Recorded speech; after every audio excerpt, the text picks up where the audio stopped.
Screen? Yes. Yeah. So Lekha, you can share the screen now. Sure. Allow me a moment, please.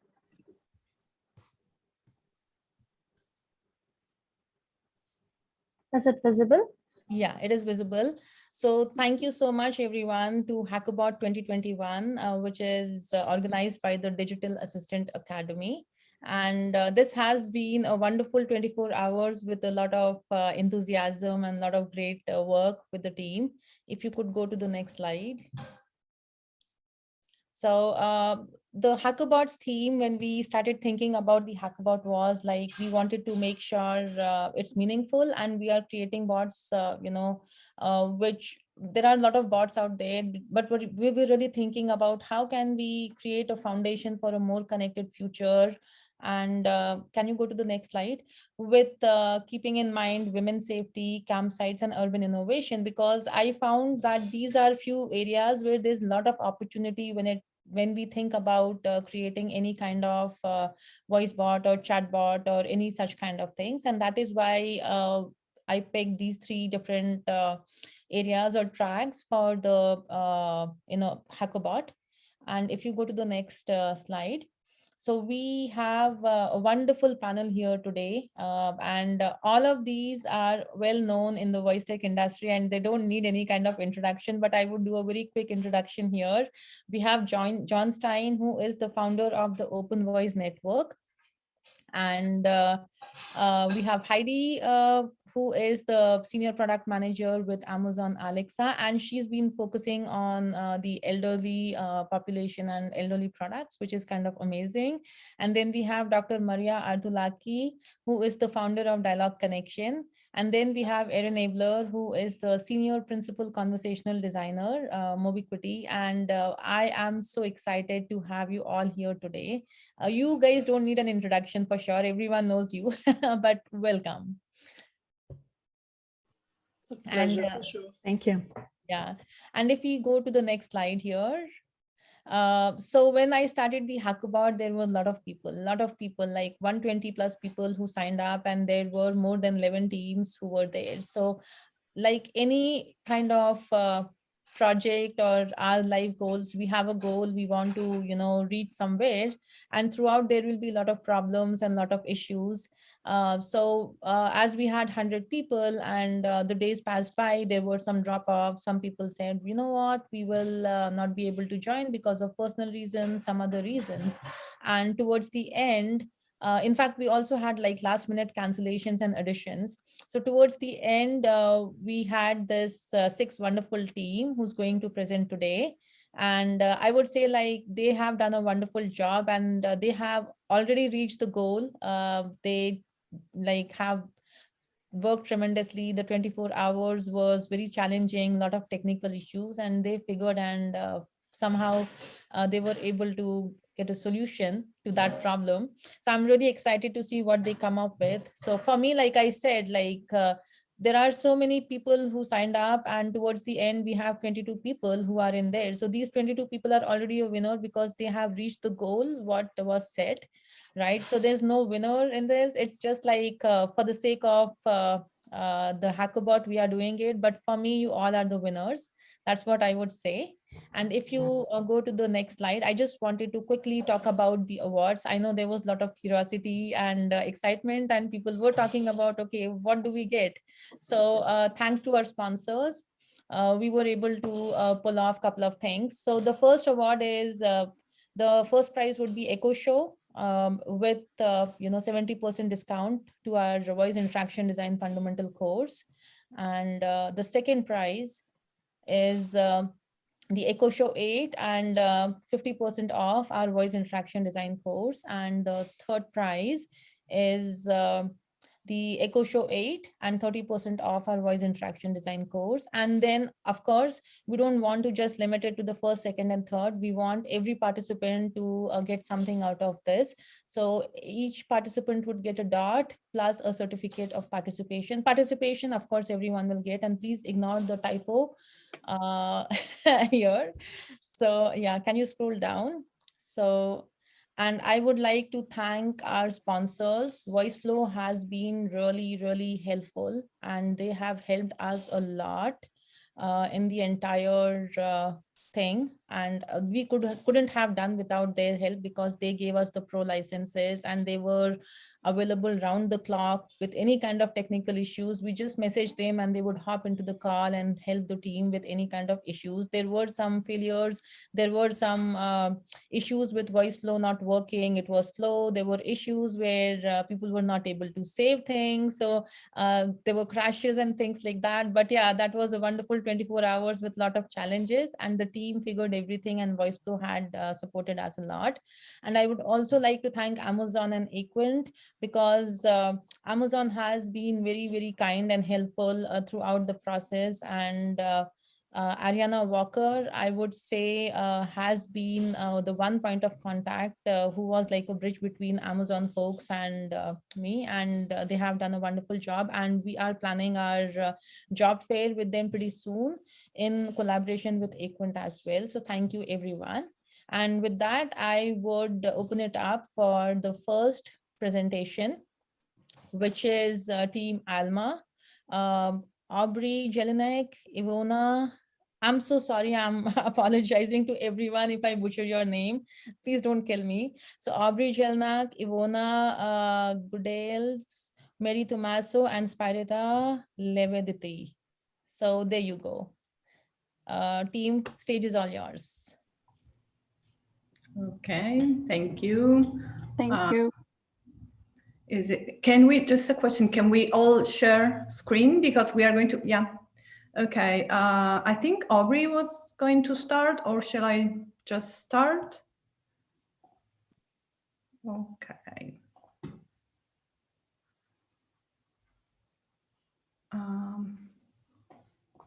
Yes. Can you see my screen? Yes, we can. Yeah. See it. Good morning, afternoon, good night, I don't know. Our project is called Alma, from Spanish alma, which means soul, an AI companion for women in need. This is us. If you want to go back to that, I'll introduce us really fast. Yeah, sorry. So that in the corner, left corner, we have Ivana. She's a customer experience consultant. Right side, right next to her is me. That's I'm a front-end engineer or designer. Lower left-hand corner, that's Mary. She's a conversation designer. And in the right corner, we have Spread, a computational linguist. Thank you. Okay, so we started with a lot of research on women's safety, which of course comes in many forms, from sexual harassment to violence. And we discovered that almost 1/3 of women between age 15 and 14 who are in a relationship experience some form of physical and or sexual violence by their intimate partner. And of course, this has many consequences, not only for the women who, of course, can experience depression, post-traumatic stress, and anxiety, but it also has a social and economic cost. So it is a social problem, a social issue. And we thought that it was very difficult for this project to go into physical violence. So we decided to tackle the emotional violence, which sometimes is kind of hidden, or it's harder to emerge, and but which has also many aspects, from gaslighting, so making women believe they are not, they're wrong, they're remembering things that didn't happen, and women who experience emotional violence feel ashamed or guilty, powerless, and definitely their self-esteem lowers. So that's where we decided to to create Alma to make women feel they are not alone. Okay, now I think I will leave the stage to Spiretta to introduce the user personas. Hi. Yes. So having in our mind that women are not alone, we just came up with 3 different personas that they face 3 different types of violence, abuse. The first one is Sarah, who is facing actually an emotional abuse from her husband. She's unemployed, and her husband actually kind of blackmails her, isolates her from friends and family, and what she wants from Alma is to recover her self-esteem and continue her life and find the power to, you know, break through. The second one is Lucia, which in the past had faced domestic violence. And actually what she wants right now is to reduce the anxiety she feels to have a relationship with other people or from the same or opposite sex. And what she tries to do is to feel that she belongs somewhere and that she can give all she has for her family and friends. And last but not least, we have the Amy Duncan,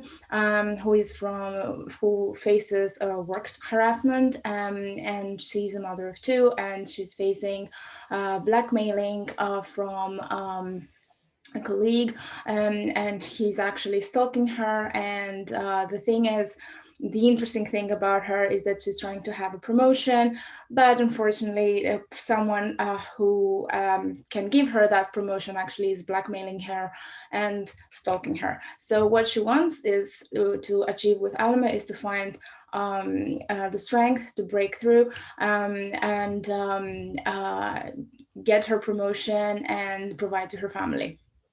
These are our 3 personas. Okay, so Ivana, it's me or you? Sorry. Yeah, you can go. Okay, so meet Alma. Her personality is caring, supportive, empathetic, sensitive, positive, encouraging. So it's really on the friendly side, but also with actual and practical support. Things she might say: hello, my friend, I'm here for you. Better days will come. Help is closer than you think. And this is you now, Ivana. Okay. Yeah, okay. So she is here to offer emotional and mental well-being and empathetic support. So she can also spot the signs of the abuse, and she can guide the user through the resources that can help. What's also important to emphasize here that our Alma is not an emergency line, so she will not suggest to contact the authorities. Why? Because through our research, we saw that many women are not having trust and feel that authorities are not safe in every country. So that's why we decided that our Alma will connect and escalate the emergency to the nearest women's shelters. And I will now tell you more about the context behind it. So our Alma is a voice-first multimodal AI tool, and she is available through a mobile app, chatbot on the website, and Alexa skill. She actually serves as an entry point to a big ecosystem where also wearables and third-party applications are welcome.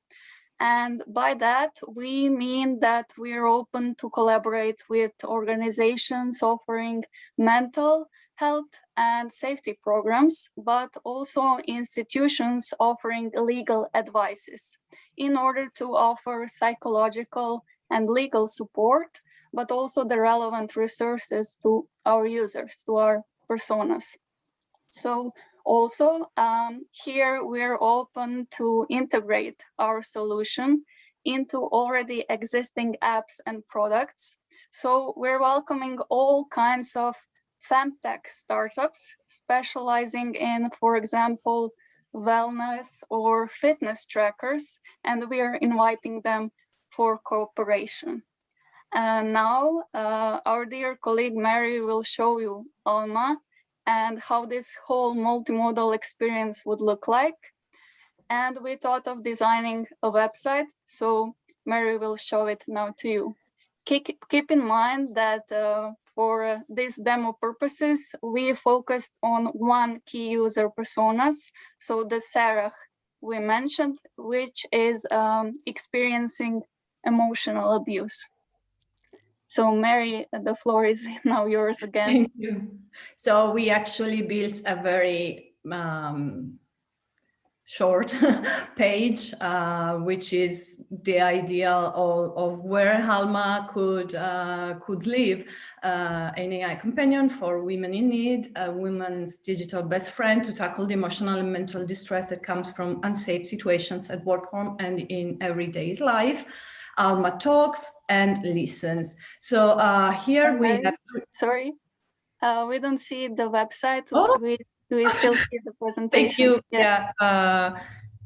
New share. Sorry about that. Okay. Can you see it now? Yes. Okay. So, okay, I won't repeat the text, but the idea is should be one of the places where Alma lives. Alma talks and listens. Now we've set up a very quick chatbot who will just, okay, hi. I'm Alma, your virtual best friend. How are you today? Good. Let's say that it's good. You know, we can talk here or on Alexa. Wanna switch? Yes. Okay, thanks. See you on Alexa. So now, Aubrey, I think the floor is yours. And I will stop sharing maybe. Yeah.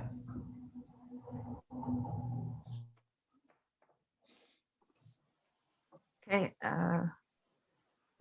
See if I'm gonna walk us through this really quick. It's just, we basically programmed in the happy path. So we're in the testing.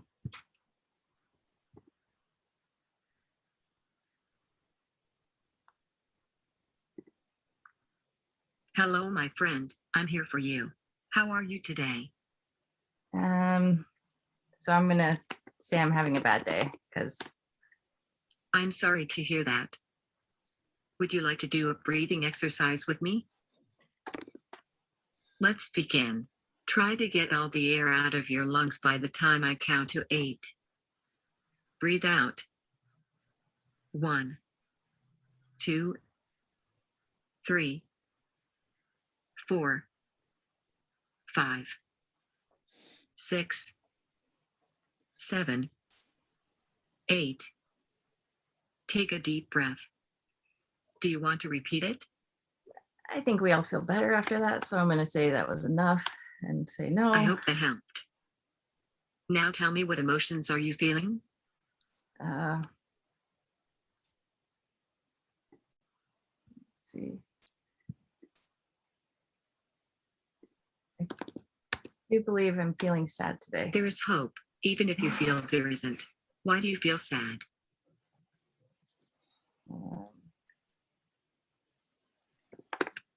The husband, which technically I don't have,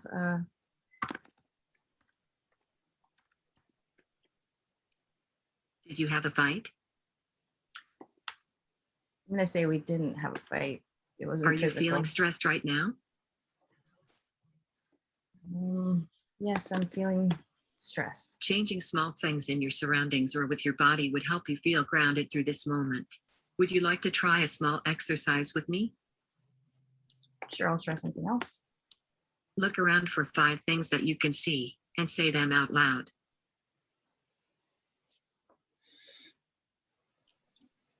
Pay attention to your body and think of 4 things that you can feel and say them out loud. Not saying these things out loud, so I apologize. Listen for 3 sounds. It could be the sound of traffic outside, the sound of typing, or the sound of your tummy rumbling. Say the 3 things out loud.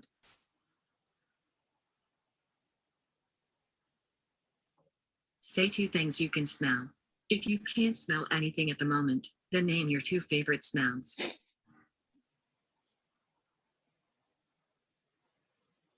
Say 1 thing you can taste. If you can't taste anything, then say your favorite thing to taste.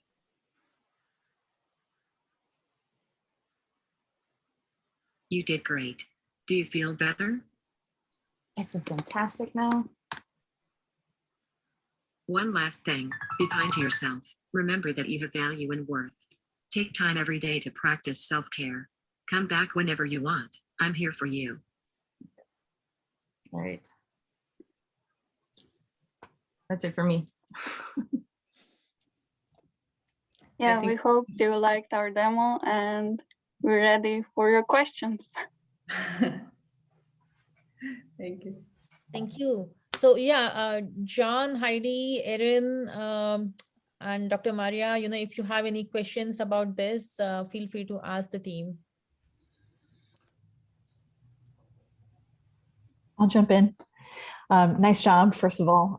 It's hard to believe that you only had 24 hours to work on this, especially with the research. I had a question about the decision to transition the user to a voice skill when they're in a web environment. If they've selected the website as their mode of interaction, when you think it might be appropriate to switch them to voice? Well, actually, I'm answering, but then everybody can. Actually, the chatbot could also be a voice experience. We were thinking that maybe sometimes imagining that women are in an unsafe environment, so it might be safer to just use the website. And then when they have time, maybe, and they are alone, they feel safe, they could use Alexa. I don't know if anybody wants to add something.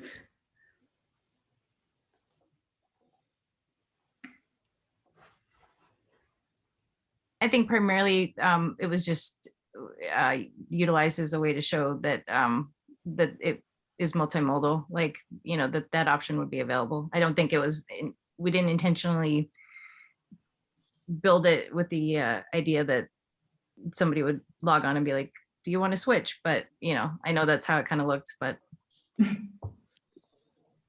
3 comments, if I may, in addition to just echoing Erin's congratulations, just wonderful job. And thought I'd wear a kind of a VC hat in taking a look at the 3 things. Number 1, the discoverability. You had a part on your slide, and I applaud it, on the partnerships that you would develop to get Alma into hands and working with shelters, with advisory organizations and the like. I thought that was a real strength. And that would be one of the things I'd emphasize in your business plan, were we to have those conversations. A second was, I loved the ability to be quiet by typing as well as to speak. And I thought that was a real strength, knowing the deep stress that individuals would be under. And, the fight may have happened 5 seconds ago. The door slams, you need to be connecting. So the multimodal approach was great. The third was just a broader question. Won't be able to answer it today, but if we were a VC discussion, I think we'd get into it, is data use. And again, in some countries, you're not going to trust authorities. In some countries, you may, but as horrible situations unfortunately escalate, and they do, are you creating a usable data set for really addressing this at a legal and counseling level. The actions of a 17-year-old girl in Minneapolis may have changed the world simply by creating a record. And here you're creating a record of a very bad situation, which may be anywhere from bad to horrid. And that would be something that I think in the business plan we need to work out. How does this work? At what point would a third party or someone intervene? At what point does this move to a different level based upon the initial recording of information with Alma? But congratulations, lovely. Thank you. Thank you. Great. Great. So we will move on to the next presentation by Team Blob. Great. And Kristen Natal, Ashigar, Elaine, and Andalzo. Oh my God, I'm going to mess up the names. Elaine, Enzaldo, Nicole, Ampersand, Naili, Baraza. Awesome. I'm going to go ahead and kick it off here. Can everyone see my screen? Yes.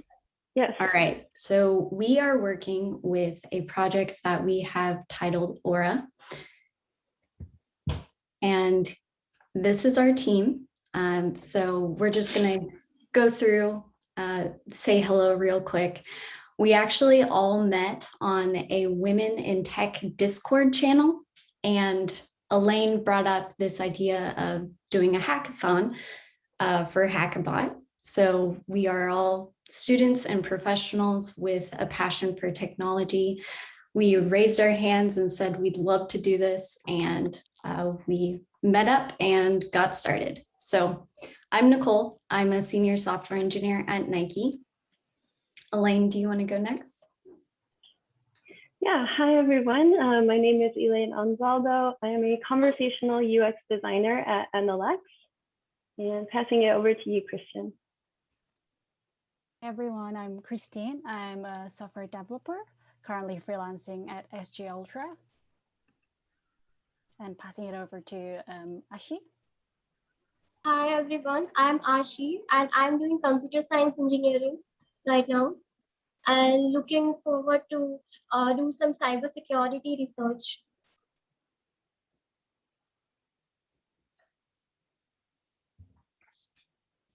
And then Nayeli.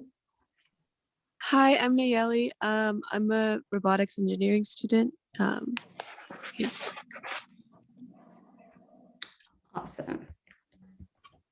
Okay, so with Aura, we were inspired by the track of women's safety, but we really wanted to take an approach of creating an app that could help anyone feel safer and have resources. We felt strongly about providing support in personal safety, even more so after discussing some of the recent cases of safety in the world, and specifically the case in the UK about Sarah Everard. So we decided to create an experience which could help users navigate their world more safely. This is Aura. So what is Aura? What does she do? Aura is a persona that we created, and she is also, or Aura is also the name of the app. We designed her to be an empathetic, friendly, and calming presence. The calming part of her personality is an important piece because she can potentially share unpleasant information about a location or, how to be safe out in the world. The use of the color purple is based on a color theory that states that lighter, bluer shades of color, or purple in particular, provides an uplifting and soothing effect on the mind. And for this reason, she also wears a comfortable, cozy purple sweater.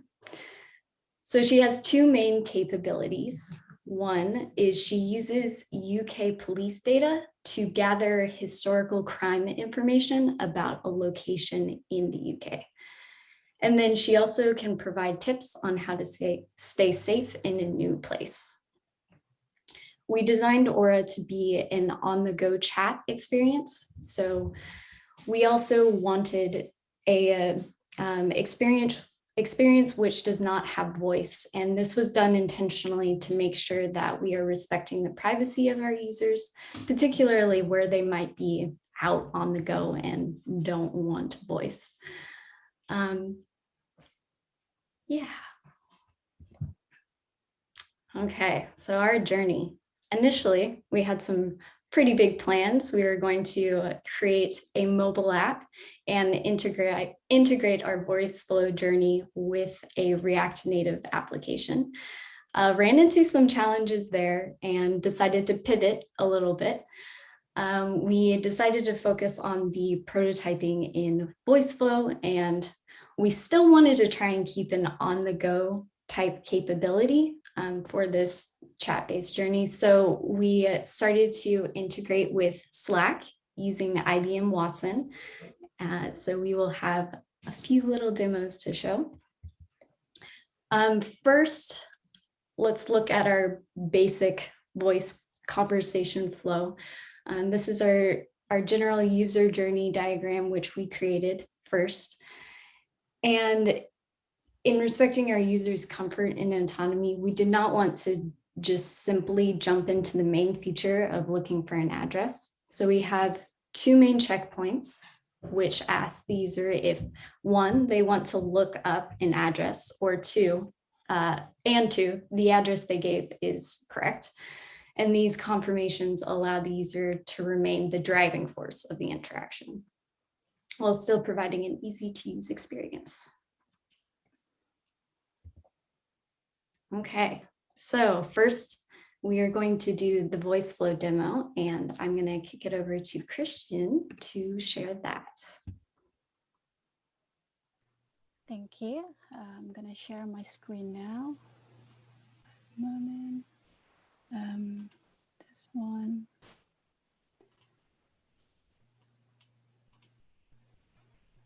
Okay, can everyone, oops, sorry.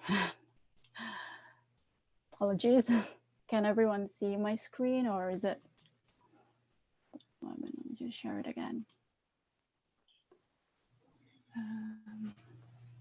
That's it. I'm gonna share that. Cool. Can everyone see my screen? Yes. Yes. So hi everyone. So the past 24 hours, our team has come together to prototype Aura using voice flow. And I can't wait to show you what Aura can help you with. So I'm gonna start. I am a mom to a 1-year-old, and I wanna take my baby to baby classes. And they're usually in unknown places or unknown areas, and they're a train or a car ride away. And I do not like going to unknown places without being informed. And so I always want to know if the area that I'm going to has a high crime or a low number of crime incidents, so I can be better prepared. So that's where Aura comes in to help me. So now I want to take him to a baby class in Boodle and find out if the area has a high or low number of crime incidents. So I'm going to chat to Aura now. So I'm going to start the conversation.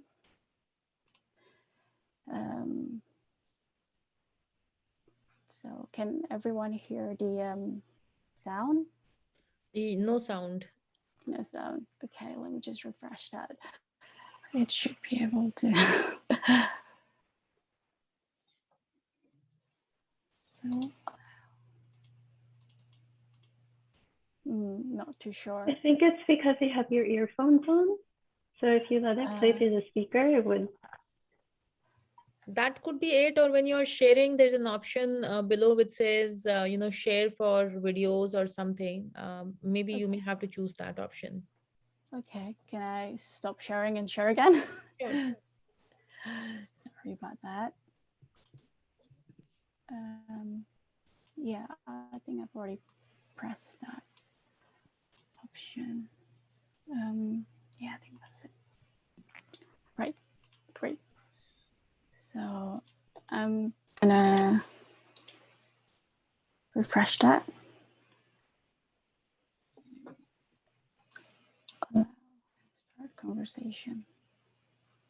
Yeah, I'm not too sure why the audio is not working. Should I just start and keep going? Make sure the audio is playing through the computer speakers and not your earbuds. Oh, apologies. Hi, I'm Aura. I can help you discover a location's historical crime. Hi.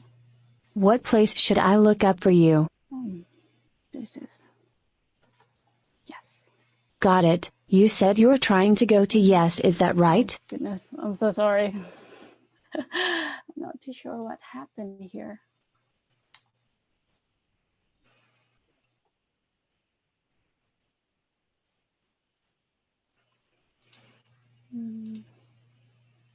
Hi, I'm Aura. I can help you discover a location's historical crime data, so you can be better prepared. Should I look someplace up for you? Just go to the voice flow.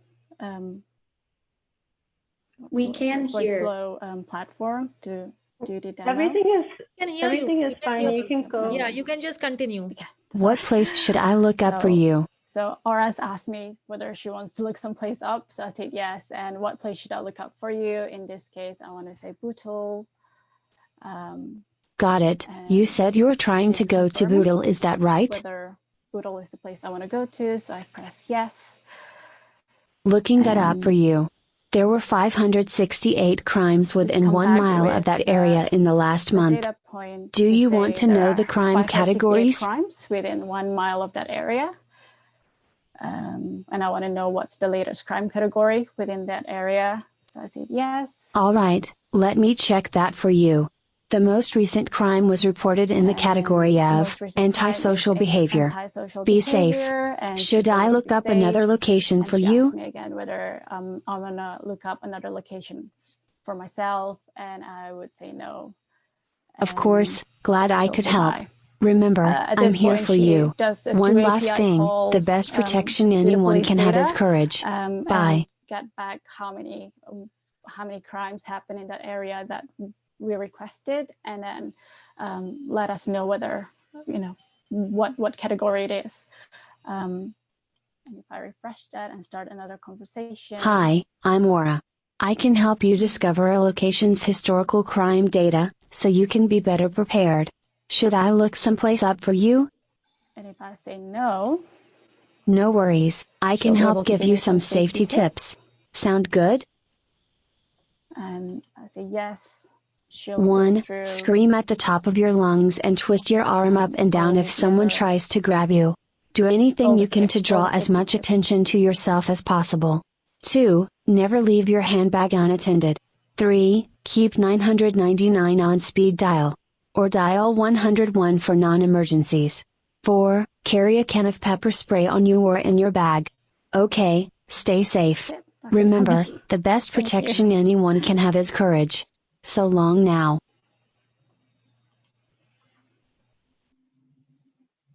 Thank you. I'll go ahead and share my screen again. Okay. We are going to show a demo of our little Slack bot that we started. All right. Now for the Slack portion of our demo. Keeping in the spirit of having Aura at hand as a companion chatbot, we wanted to apply the main functionality of Aura to Slack. The principal use case we were thinking of would be professionals at work who are going home and want to find out if some place they're traveling through is safe, or if a new place they're visiting is safe before they even step out of the office. As you can see here, AuraBot has been added as an app to the Digital Assistant Academy workspace. Everything you see here is live and completely integrated with Slack, so you could even try Aura out if you wanted to. This version of Aura is actually built upon IBM Watson, and I'll explain the reasoning behind this in a bit. Okay, let's get started. I'll go ahead and invoke Aura with a greeting. Look someplace up. Yes. Let's go to London. All right. Thank you. And then bye. The nice thing about IBM Watson is that we can either randomize or prepare in sequential order variations of Aura's responses to an intent. So for the goodbye intent, we have a couple of different randomized variations. Another nice thing about IBM Watson, of course, being an NLP engine, is that you could write a couple of typos and Aura will still understand you, even if I haven't explicitly trained this build of the bot. So for example, if I invoke her again, I could type okay instead of okay. And Aura will still know what I'm saying, even though I haven't explicitly written okay as an utterance. We also included a what can you do feature, which pulls up these buttons. For the moment though, these suggestion chips are not fully functioning. We just wanted to show that this display option is possible and how it would look like applied here. In the case of someone who doesn't want to go through the main flow of the journey and instead just type randomly into the conversation so that they could click quickly into one of Aura's features. Another fun thing about Aura being on Slack is that I can simply thank her with an emoji and she'll understand that too. So let's sign off here, goodbye. And that's all for Slack. Thanks, Elaine, for that video. Okay. All right. Uh-oh. All right. Let's not start that again. Okay, so now I'm gonna kick it over to Ashy and to go over our future plans. Can you switch to the next slide, please? Yeah, thank you. So firstly, we want to integrate our chatbot with a mobile application, and then we want to integrate it with a Slack app also, because a lot of professionals and lot of people are using Slack. So our chatbot will be easily accessible to each of them. And we also want to integrate our chatbot with a wearable so that a user can just click on the button and dial the emergency number. And currently, our chatbot is only for the UK locations, but we want to make it accessible to people across the globe. So we want to do that as well. And also, we want to use our own algorithm wherein we will use the average population of that location and also the crime data which we have, and calculate the safety rating for that. And lastly, we also want to have an anonymous survey from the user end so as to collect more and more data for the crime investigation. Like then the user can also do the survey and tell if the location they are going to, according to them, is safe or not. So that's all about the future plans we have.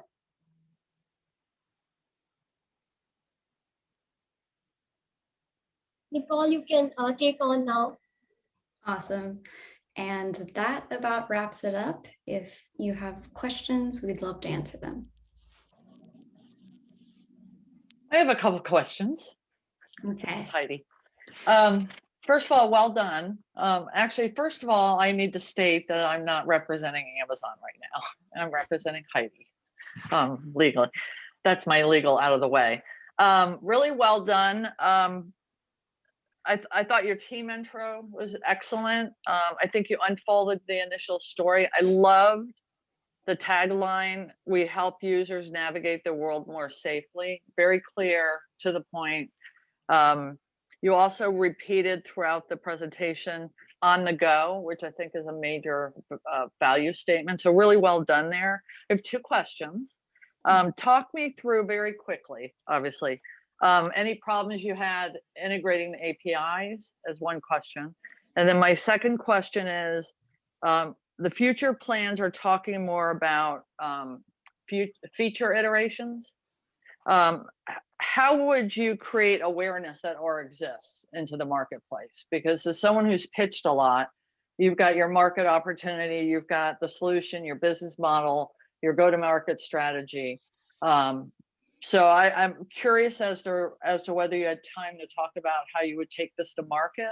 And then I'd love to hear any issues you had when you were integrating to the crime database and Watson, and without you having to answer for 20 minutes. Yeah, for sure. But really well done, everybody. Thanks. Yeah, we ran into many issues trying to get the crime data because many platforms don't want to give that to you just readily available.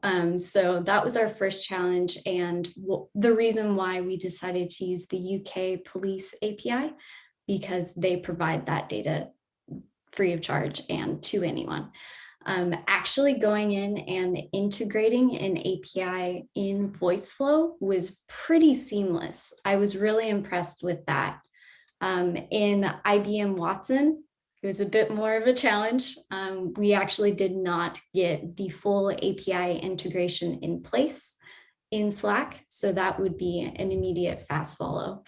And then as far as our React Native application goes, we couldn't find a great way to structure our chat conversation without spending a whole lot of time and developer time figuring that out. So that's why we moved away from that. Anyone else want to add to that first point? Okay, great. For the second, I love the idea of, sorry, Christian, did you want to? Okay.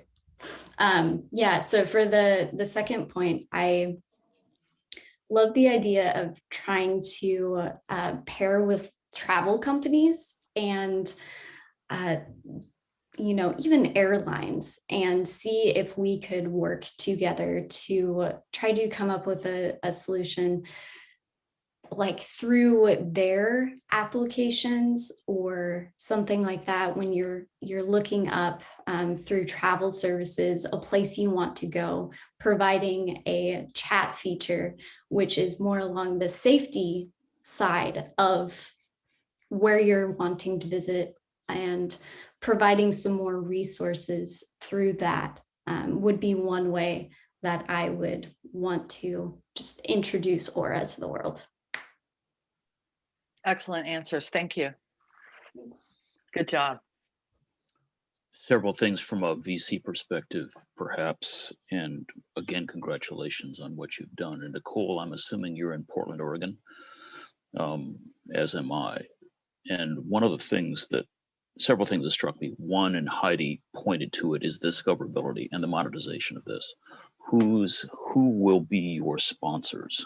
Might this be, as you said, the travel companies, being the hotels, the restaurants, the airlines and others, that these are safe places. A second is, if I were your advisor, I'd say, okay, let's take another click as to the crime data. There's one thing to have traffic incidents. It's another thing to have personal bodily harm, break-ins and the like. So there may be hypotheses that the team would develop over time to say, these are the crimes that we will worry about, versus others. Not all crime is the same. We know that. The third thing is, I would urge in the next iteration, more actionable. We've all traveled on business, and one of those things, someone says, let's go to a great restaurant, and it's in a kind of an iffy part of town. You come out of the restaurant, and the question is, do we call a cab? Do we call an Uber? Do we do this, or do we walk to the tube? So we would want Aura to be very actionable. Now I'm getting data. This is a kind of a sketchy place to be. Let's Bing, Uber, Bing, cab, or they just grow roses and are all happy here. We can walk 5 blocks to the tube, no big deal. So very actionable on a given situation. And so the actionable part of making, I'm worried, I want to act now, I think would be something to add. I love that. Yeah, we also talked about the potential of creating a map and overlaying data over that map so you could see specifically. And then also developing our algorithm. It's something we really wanted to do to really assign a crime score based on those specific categories. Thank you. Thank you. Great job. I know we probably have to move on quickly, so I'll try and make this real quick. I love the concept. I agree with John on the points about the actionability and the context around the types of crimes. One other thing I would suggest, and I mean, this is just the kind of thing that you wouldn't have time to include necessarily in the duration that you had, but when we talk about kind of bad neighborhoods or neighborhoods that we try to avoid, there is a potential for that kind of thing to be to end up kind of labeling a community a certain way. And what you might think about just in moving this idea forward is kind of, you know, maybe even incorporating kind of a more participatory design process with those who are in the community. You know, what do you do to ensure your safety? Understanding actually people who live there and work with it. And that takes a lot more work to be sure than the technical challenges that we're talking about for the moment, but just something to think about. It's a great point, Erin. Thank you. Thank you for that. Great job, folks. So we will move on to the next team, given that we are limited on time. So the third team is Team CruiseBots, and the team represents Emily Troutner, Angela, Jerome, Joseph Gentis, Suleika Yadav, and Gizom Ostemi. The stage is all yours. Good day, everybody. You can hear me? Great. Yes. My name is Jerome Joseph Gentis, and we are the CruiseBot team, the CruiseBot team. We're pivoting to the pillar about urban, sorry, I lost the last word, but the pillar about cities and sustainability and recyclability. As we all know, 2 days ago was Earth Day. My pronouns are he, him, by the way, and I am Native American, and for us, every day is Earth Day, as I think it really is for most humans.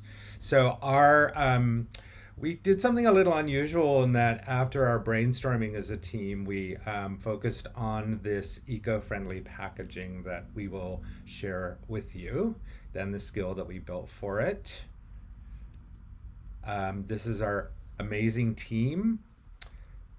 We have Angela Galen, who is an interpreter. Well, I'll have her introduce herself. Come on screen, people. Hi, everyone. I'm Angela. I'm a simultaneous translator, interpreter. I work freelance, and this is certainly my first ever experience of a hackathon of this type, and also my first experience of any sort of prototype building for conversation design, and have loved the process. Thanks, Angela. I am Jerome Joseph Gentis, and I am a content designer at Intuit, and I also work in the live media and entertainment space, script writing. So this was a lot of fun for me. Hi guys, this is Suleika Yadav. I'm from India. I just got fascinated with this world of conversation design and just started with this. By profession, I'm a software engineer and working in a Genpact as a technical HR. Thank you. Over to you, Gizem. Hi, my name is Gizem. I'm from Israel. I'm a researcher and sound engineer, and also almost not beginner in conversation design. I already had my internship and some projects, and I really love it. So I really enjoy this experience. Emily? Hi, this is Emily Troutner, also known as ET in Silicon Valley. I'm a certified clinical research and regulatory professional. So I do all the clinical stuff, been helping out with the COVID vaccinations and things going on. I got into voice because I'm trying to find better ways as a patient advocate for remote patient monitoring. I also work with the OVN, so I know John Stein and some of you other folks here in that group, where we work on ethics, privacy, and security issues. So I applaud all of you for these apps, but I always want to be the little Jiminy Cricket say we need to do good and have ethics. And so I see this already in the presentations that we've had. So thank you for letting me be part of this team. It was a real pleasure. And now I can say I'm doing my first Alexa skill. Thank you. Great. So after some brainstorming about what we would like to do in terms of this Hackabot, we focused on the opportunity to concentrate on the pollution crisis, and in particular the plastic pollution crisis and its impact on health and the environment, and how could an Alexa skill inform people about a particular resource to help lower the amount of plastics that are being used and the amount of unrecyclable plastics that are being used in packaging in particular. Emily has a local company called Cruz Foam in Santa Cruz, California, that produces sustainable, eco-friendly packaging made from shrimp shells, shrimp and other shellfish shells, which, as we all know, shrimp is one of the most popular foods in the world. A stat is that Americans eat 4 pounds of shrimp a year. China alone produces 2 million metric tons of shrimp, or harvests 2 million metric tons of shrimp a year. And these two superpowers, of course, consume a lot of it, but it's also a very vital market and industry for many smaller countries that are along that have access to waters, the ocean waters. We all learned how to pronounce chitin, which is the biopolymer that is in shrimp shells and other crustacean shells, and we wanted to make people aware of Cruz Foam's offering of a solution of low-cost recycled eco packaging from chitin. So we did some preliminary research with SurveyMonkey and made a lot of discoveries. I'm gonna drop a link in the Zoom chat so that you can see and you could even take the survey and add to our database. We sent it to 20 people from different countries. All of us are, by the way, we had never met before, so we were pulled together as a result of this Hackabot. And so we sent this to 20 people from different countries and asked them the same questions about their plastic usage and their awareness of eco packaging. We gained a lot of learnings. We saw, for example, just basically that not a lot of people are fully aware of the global plastic problem. There's not enough information about eco-friendly options that are and many people think they have high prices and are not available. And even Alexa. Hey Alexa, what's chitin? Hey Alexa, what's chitin? According to Wikipedia, Titan is the largest moon of Saturn and the second largest natural satellite in the solar system. So, it's the only moon known to... I just asked Alexa on my phone what chitin is, and Alexa told me about the moon Titan, which is one of the moons in the outer solar system. I tried a number of different variations of that word. So our proposal was to present a solution to educate people about this particular about this particular packaging through an Alexa skill. Gotta go back to my deck. We wanted to create calls to actions within our bot. We wanted to distribute information, share information, and promote awareness around the world. We wanted to inform people about the specific eco-friendly packaging solutions. One of the real calls to actions we wanted to incorporate was to offer them a student kit that they could use in the classroom or at work or even at home for homeschooling, as we all know many people are teaching at home right now, where they could design their own plastic, biodegradable plastic using chitin. And some of the future states that we talked about were, that in the near future, we could create pickup points for restaurants and consumers to recycle this kind of waste, shellfish waste. We could partnership with industries and organizations and institutions and governmental entities, and maybe even find a drop-off location network in the future. And now I'm going to turn it over to our other team members for the demo. Hey, Tuna. Thank you. So, Gazam, are you ready? So, shall we share our screen? Link? Yeah, I got. Great. So, yes. You can stop sharing. I can share.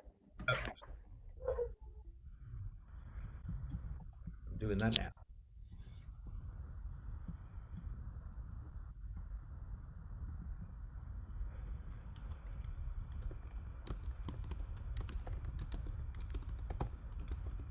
So here, like as Jerome already explained that we are trying to educate people with this new concept, and Emily bring lots of information for all of us, since we all are in different time zone, but we are able to manage and do research and able to create this prototype. It is not 100%, but yes, we are trying to create a concept which we can be enhanced with the time. Yeah. So I'm sharing my screen and sharing the prototype here.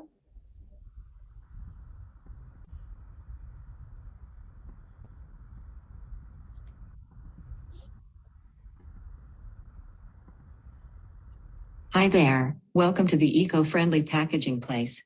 Is this your first time here? Yes. What's your name? Sulekha. Nice to meet you, Salika. Did you know that from shrimp shells you can produce eco-friendly packaging? No. Nice. You're a pro. Ready for something really cool? I want to know about company. Cruise foam makes biodegradable and eco-friendly material to replace plastic and polystyrene foams. Cruise foam is a catalyst in combating the plastic pollution epidemic. Together we will help rid the planet of plastic. May I share some other positive steps we're taking? Sure. You can ask when Cruise Foam was founded, about Cruise Foam, about their eco-friendly product, and what are target markets. What would you like to know? What all products are available here?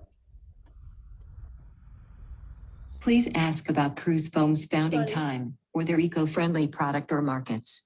What would you like to know? About products. Cruise Foam makes biodegradable and eco-friendly material to replace plastic and polystyrene foams. Cruise Foam is a catalyst in combating the plastic pollution epidemic. Together we will help rid the planet of plastic. May I share some other positive steps we're taking? No. Would you like it bookmarked for later use? Okay. So this is the first case. Second case, Gizam, would you like to share? I will reset it. Okay. Hi there. Welcome to the eco-friendly packaging place. Is this your first time here? Yeah. So What's your name? Gizam. I cannot type because you're sharing. So basically, we want to show. Nice to meet you. we want welcome person. Shells you can produce eco-friendly packaging. Sorry. Yes. We want to, yeah. So we starting with welcoming person and understanding if a person first time or second, or it's not first time visiting our Alexa skill. So we can introduce him the idea, or he can use it as gaining information about plastic. So be aware of what happening now, and so if he knows about this company exactly, he can get information about. We're proud to offer a 100% natural solution. We recycle shrimp shells into biodegradable packaging. Cool, right? I hope you're on the side of keeping the planet clean. Would you like to get more involved here? So here we want to make people to want use eco-friendly packaging and make a contribution to it. So we creating, like, next step, it would be create a membership where people who use certain shops or restaurants or stores would get points on membership. Of course, the stores and restaurants are collaborating with Chromeform packaging. So they use this eco-friendly packaging, and by using this stores and restaurants, they increasing and at the same time increasing use of eco packaging and decreasing use of plastic, and also they're getting some cool stuff as a free meal or free gift, some from buying and getting points. Also, we showed, as you can see here, a shrimps picture, that we can share cool recipes, cool stuff, what you can do with shrimps.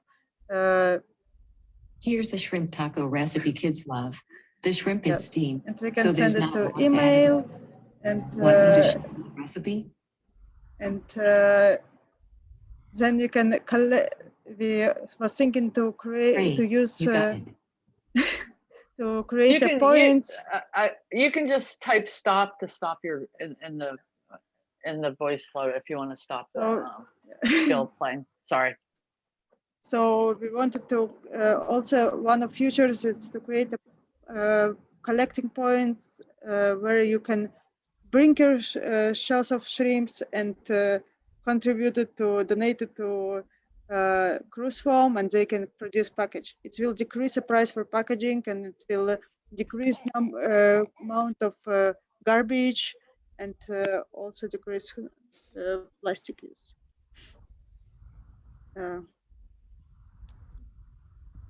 Emily? Yeah, I don't think our FAQs are totally solid. We have other areas where we actually provide a link where they can order a kit. It's for 15 students to work in a lab and actually learn about this. You know, they play with old plastics that aren't biodegradable. They create a safe plastic. They dip a strawberry in it.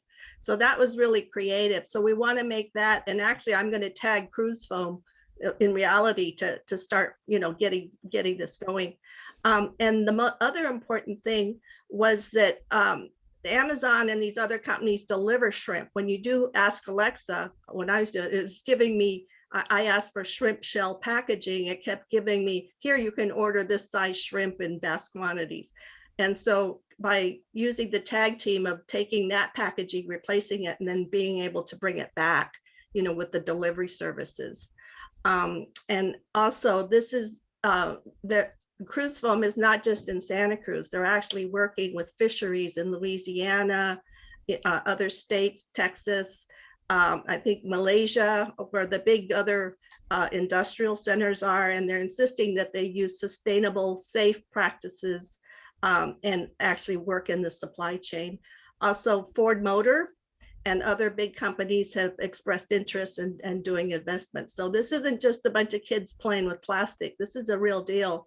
But I was disheartened when I found that Alexa and others just, you know, it's the best kept secret right now. Thank you for your time. And also one interesting fact, they creating skateboards and what's called surfboards from the same material. This is our bot, Alexa Skill, which educate, motivate, and bring awareness about plastic pollution. Great, thank you so much. Any questions?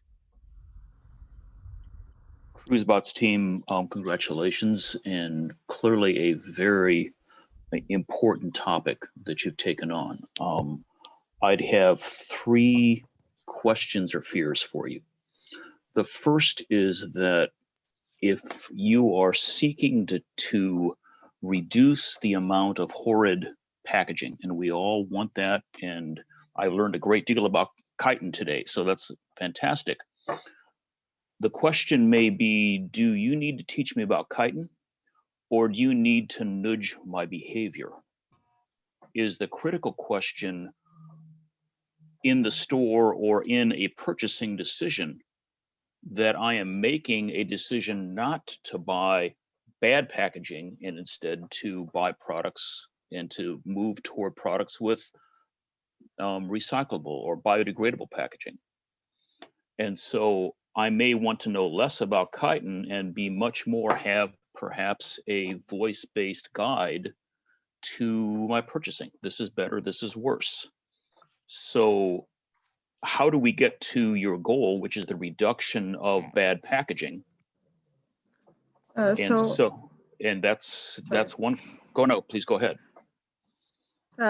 Just wanted to thank you for question. Because it was 24 hours, but we started actually adding an FAQ part, information about problem of plastic in the world and how much amount of plastic people use, and especially packaging industry. And also as this educational kit is a part of education, so where people can, we will guide users to check this kit, we will guide them to check all information about plastic, we will guide them to understand and educate children why they should change their behavior. Believe me, doing all this in 24 hours is absolutely remarkable, and I fully understand why you made the choices you do. I'm just saying, in your next iteration, you would want to be thinking about how do we nudge behavior. We'd also want to, and my fear for your wonderful app is it would be lonely. And there may be the value and all the data you're putting together might be an integration into the Food Marketing Institute's Smart Label program, for instance. Here's how you make great decisions, or it could be with Consumer Goods Forum. There's a lot of different places. Is a standalone app the answer, or is a voice interaction integrated into a place where consumers are going right now and making decisions about their packaging consumption? Might that be a place? But again, that would be your second iteration. And again, applause for God's sakes, 24 hours. I mean, amazing stuff. So, but again, things to think about. Thank you. So many things are in, are in our future plan. Since we all are different background, different things, different geos, but we try to put everything not in a proper order. But yes, the idea was exactly, we wrote the use cases, we map things, but yes, we will do it now. We got to that. Thank you so much for this platform. Yeah, this is Emily again. I do know for a fact that Cruise Foam is working with the farms, okay, the fisheries, like the big one here in Monterey, to do some of the things that you're doing. It's just that, I didn't want to like take all of their strategies and make it ours. And also the good thing about this is being here in Monterey and Salinas Valley is that the use of the packaging, you actually put it back in the soil, and it's a natural nitrogen fertilizer. So it's ending the use, and it's also, like I said, not just thin films, but hard packaging, styrofoam, all the clear packaging, the black packaging, the ultimate goal would be to eliminate all of that. And it's going to take time, but you got to start somewhere. And awareness is the key. Thank you. Okay, in the interest of time, yeah, do you have any more questions? I just wanted to say in the interest of time, we should be moving to the next one. Okay, so we have the next one, Team Hackabot, Ella Duda, Emily Banzaf, Chelsea Case, and Muntasir Syed.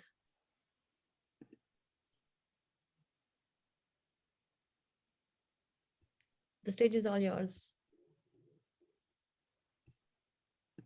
Yep, I was just setting up the presentation. Wonderful. Let me minimize this.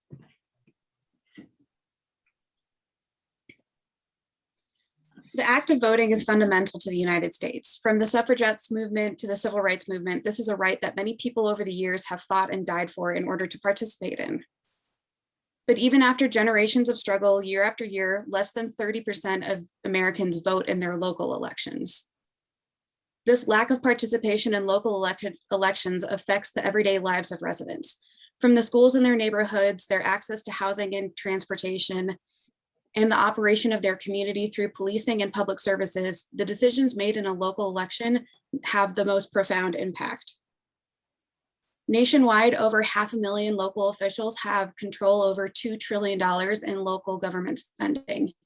To put that into perspective, the US government's Bureau of Economic Analysis for 2019 estimated that the US spends $7.3 trillion in total government expenditure.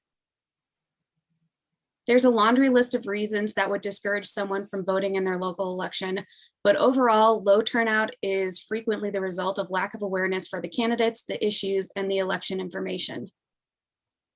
That's why we created GoVote. GoVote is a chatbot and a voice assistant who's informed of the unique intricacies of your local election. Voters can use GoVote to learn more about people running for office in their area, understand upcoming ballot measures and how to apply for them, and get prepared for election day with the details of their polling location, hours, election registration deadlines, and reminders on what they need to bring in order to vote.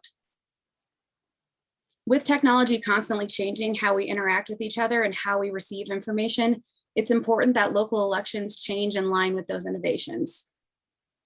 Chatbots, smart home devices, and vocal assistants are all changing the way individuals receive and search for important information. In 2019, it was estimated that 111.8 million people in the US used a voice assistant at least monthly, with individuals ranging between 26 and 35 representing the highest percentage of smart home device owners.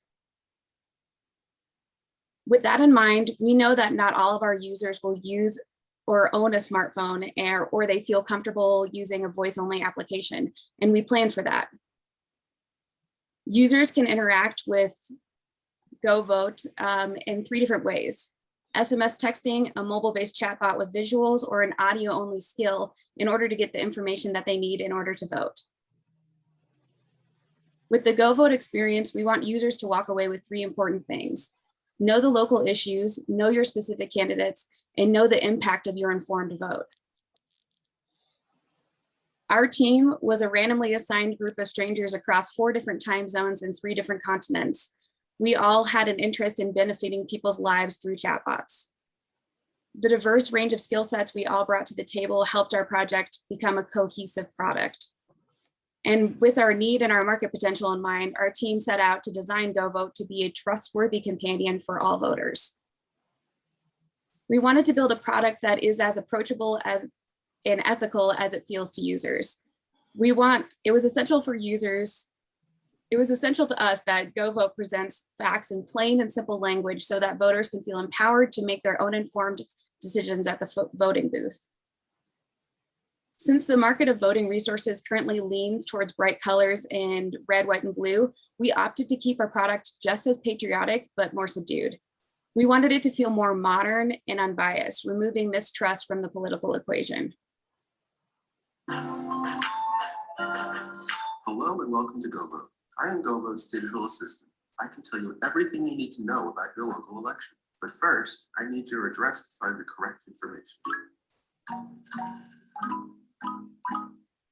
Sonic elements throughout the product convey our brand personality of a friendly and enthusiastic expert guiding you through the issues.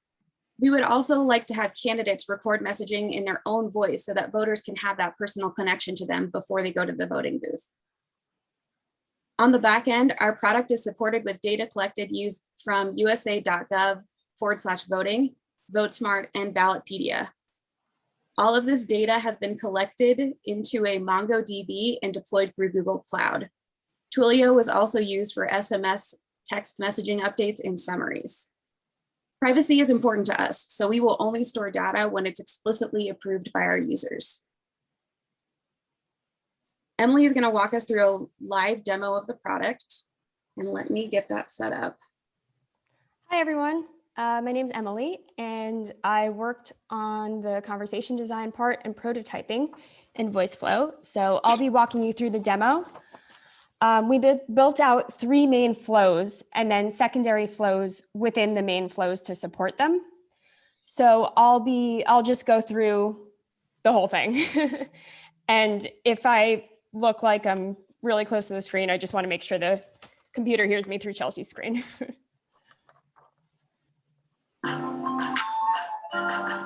Hello and welcome to GoVote. I am GoVote's digital assistant.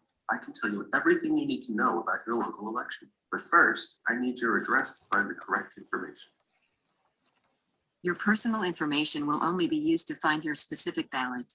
It will be deleted after for your protection unless you specify otherwise. What is the address you are registered to vote at? Oh, is it already? Okay, just to confirm, your address is 245 Hawthorne Street, Brooklyn, New York 11225. Is that correct? Yes. Great. Would you like me to save this address so you don't have to re-enter it next time? Yes. In order to save your address, I will also need your name and phone number. This information is only needed to store your address and will not be used for any other purpose. What is your name? Kelsey Baker. Great. And what is your phone number? 212-555-3847.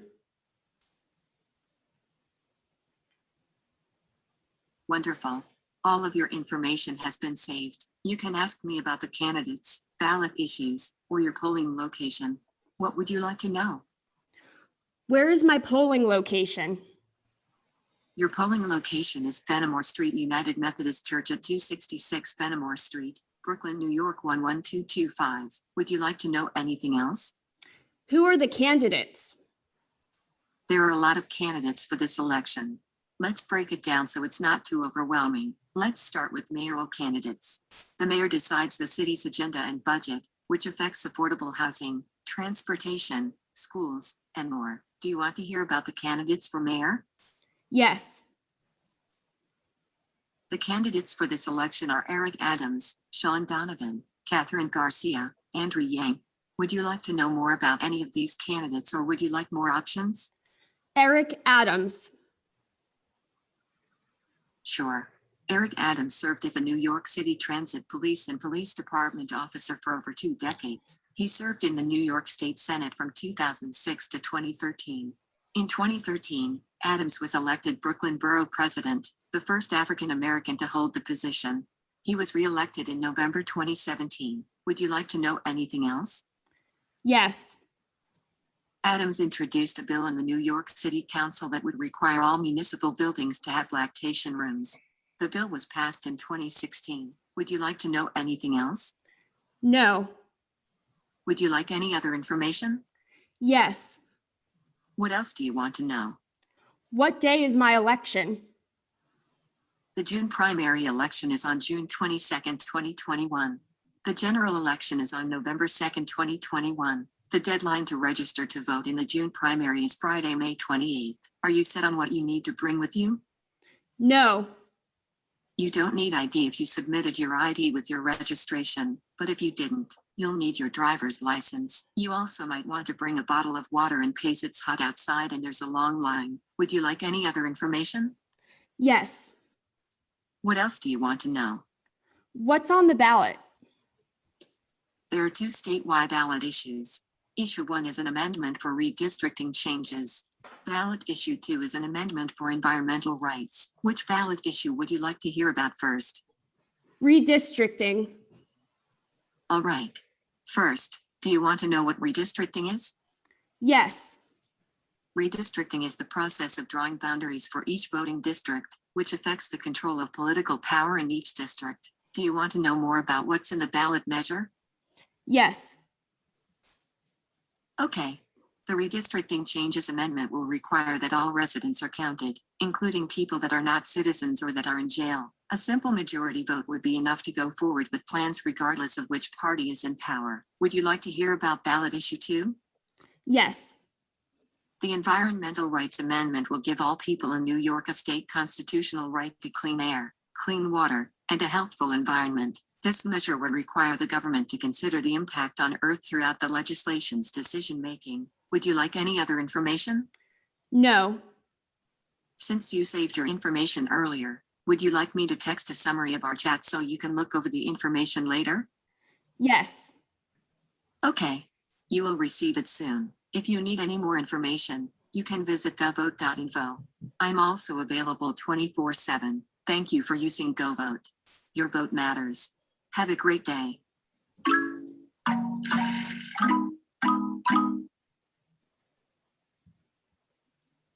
And that's it. I'll pass it back to Chelsea. Thank you.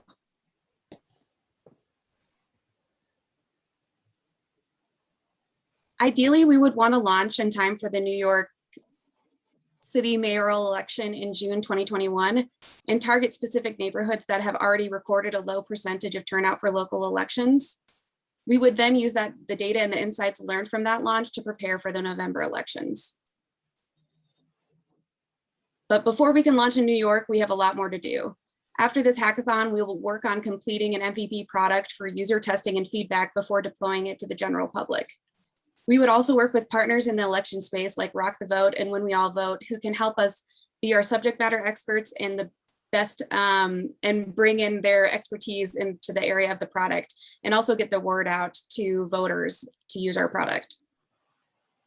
We would be remiss if we didn't take a moment to remind you all to vote as well. Your voice matters and your vote matters. Thank you for your time. Awesome. Question? Thank you. I have several questions, but I've been dominating the conversation, so others should go first.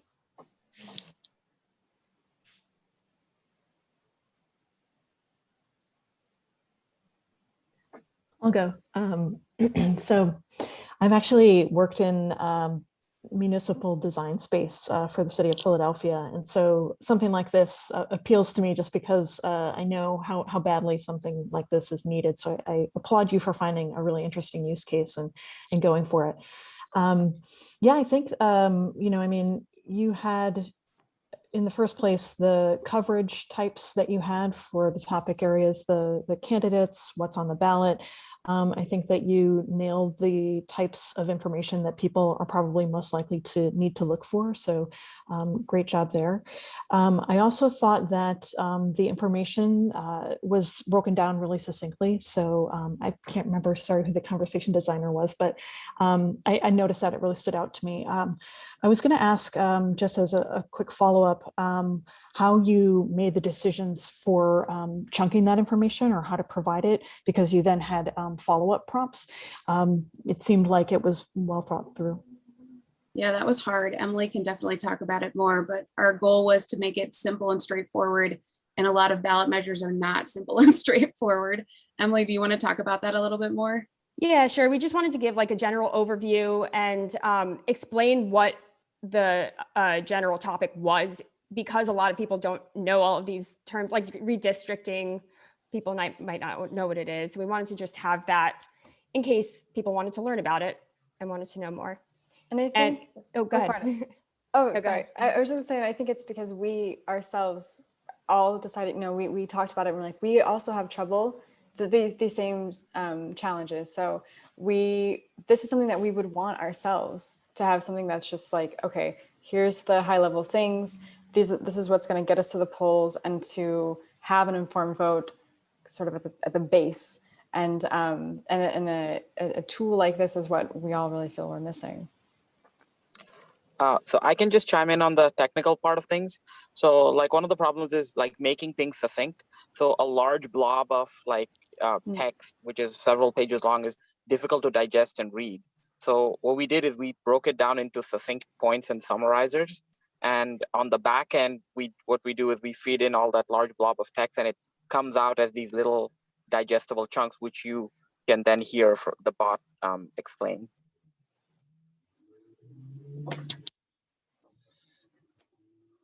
I'd have three concerns sitting as in the room with you. The first is I would fear that you would educate better those individuals who are going to vote anyway. I don't know how you will reach those who simply don't care or are too busy. I don't see that. And there may be other ways to get them, but I think, you know, I've had the pleasure of working a bit with Emily Bonsoff, very smart, very, you know, brilliant individual. Emily's going to care about the election. Emily will want to know more. So Emily will go to this, but an individual, I'm thinking of another individual, who just simply doesn't care about local elections. Why would they go? How would they connect? That I don't know. A second would be your data sources. What are you scraping? Where are you pulling the information from? And what are the implications of the data pull? Because third, unfortunately, and believe me, I love the, you know, the purpose you're pursuing. I love the intent. It's desperately needed. But unfortunately, we live in a US right now that's either red or blue. If you're pulling from the Times, you're going to be a blue app. If you're pulling from the Washington Examiner, you're going to be a red app. And we're going to and so to say we're going to be unbiased, unfortunately, the world, the US population right now may not see anything as unbiased. So the data sources you would have are really going to affect the value that you would bring. As a Portland voter who wants to vote in local elections, yeah, I'm in, but I was going to vote anyway.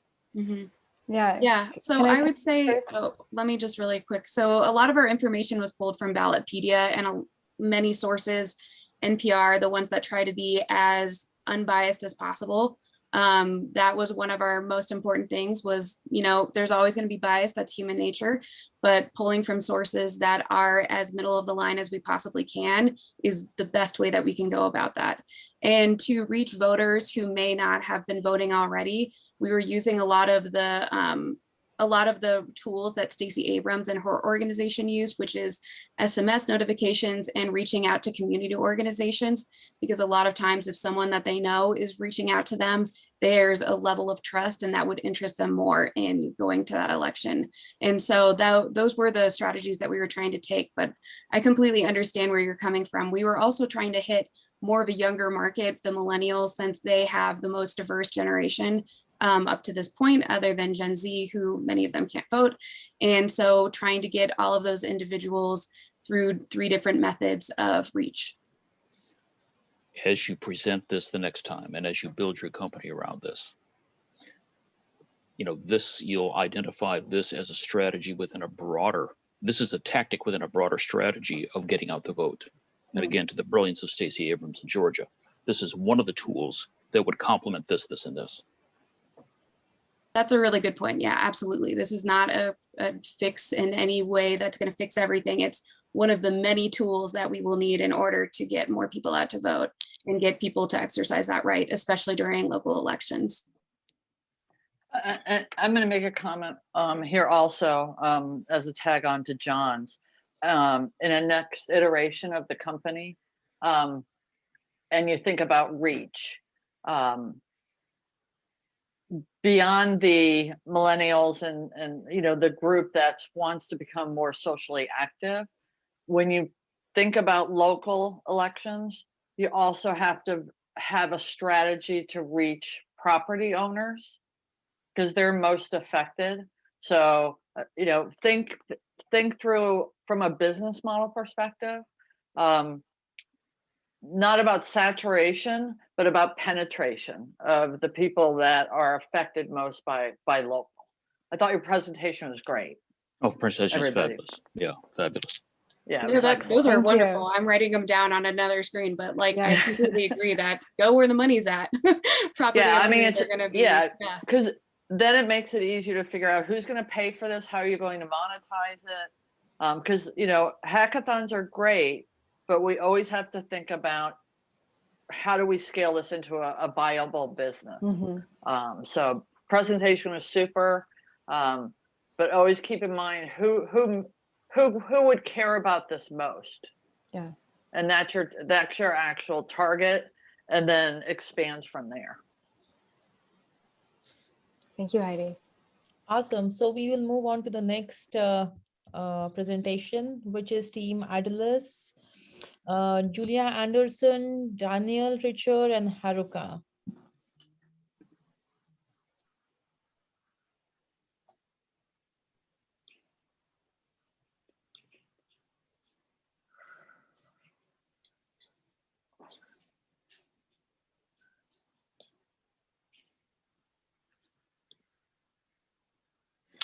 Okay.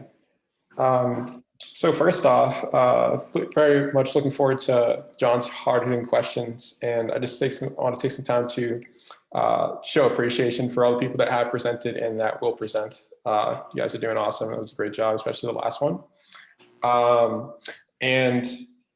Just gonna do some like quick introductions. So I'm J. Daniel Richer, and I kind of came to like conversation design just from deep interest in chatbot marketing and just language and creativity and writing and technology. Julia, if you want to go next. Yeah, sure. Thanks for the intro. I'm Julia. I'm a conversation designer coming into the field through UX background, and also really am intrigued by the interdisciplinary approach of the field, and think this is a very exciting time to enter this pioneering industry.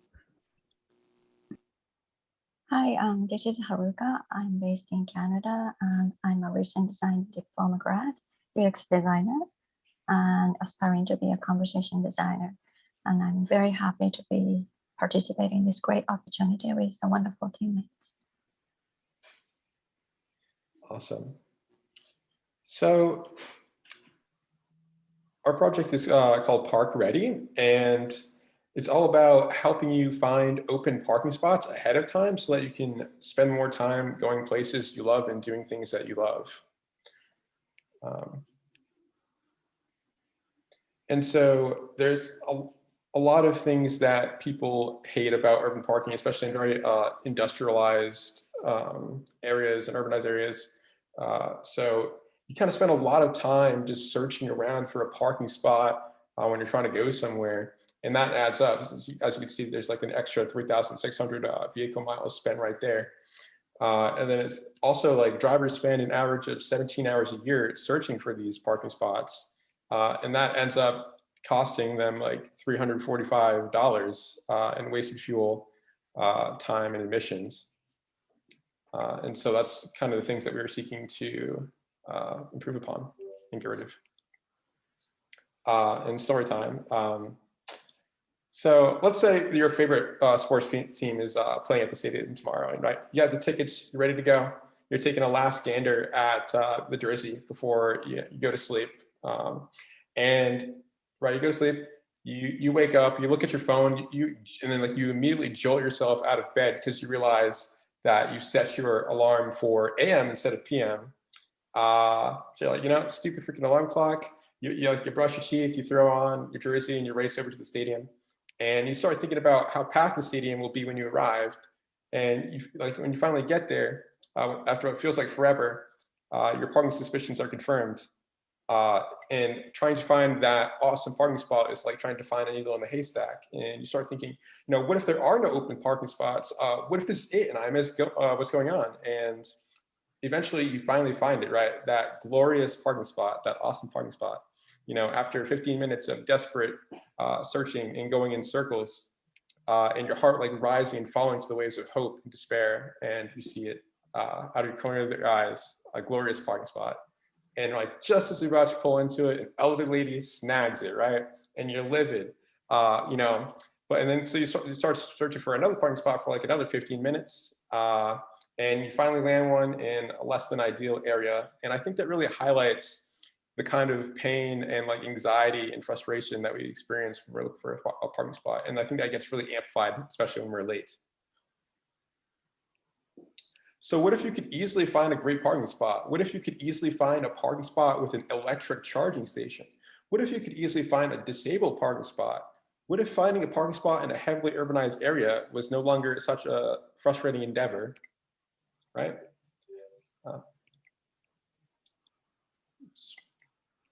And, oh, 1 second.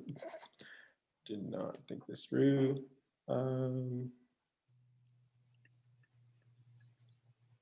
Okay. Here's a quick demo.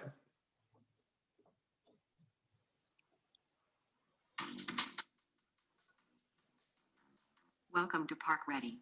Do you want my help finding a parking spot near your destination? Would love one. What is your destination?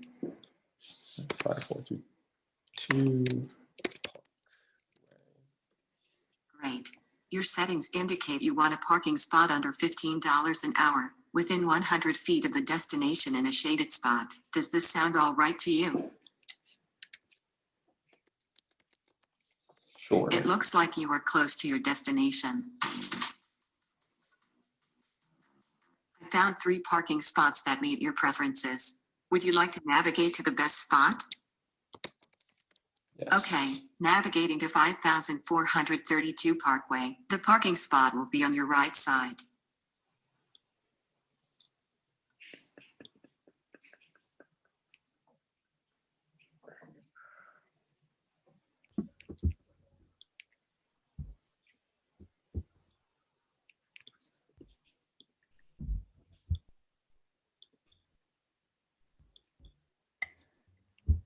And that's a quick demo of our product.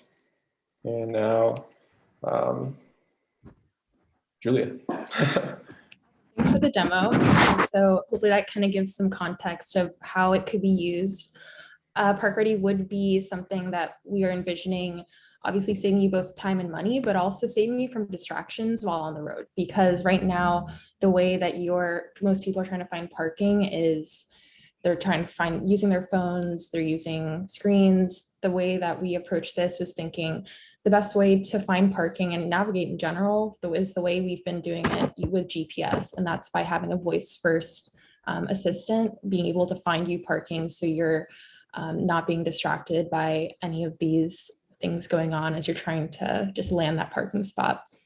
So in addition to saving you time and money, this kind of a more background of how this would work in reality is it would use GPS and similar technologies, Google Maps, to detect where you actually are and find out where the parking spots would be. I know that there may be some questions about how this real-time parking data is available, and there are currently cities around the world that are doing similar approaches to this using more smart city technology. I know Singapore, Dubai are some of the ones that come to mind.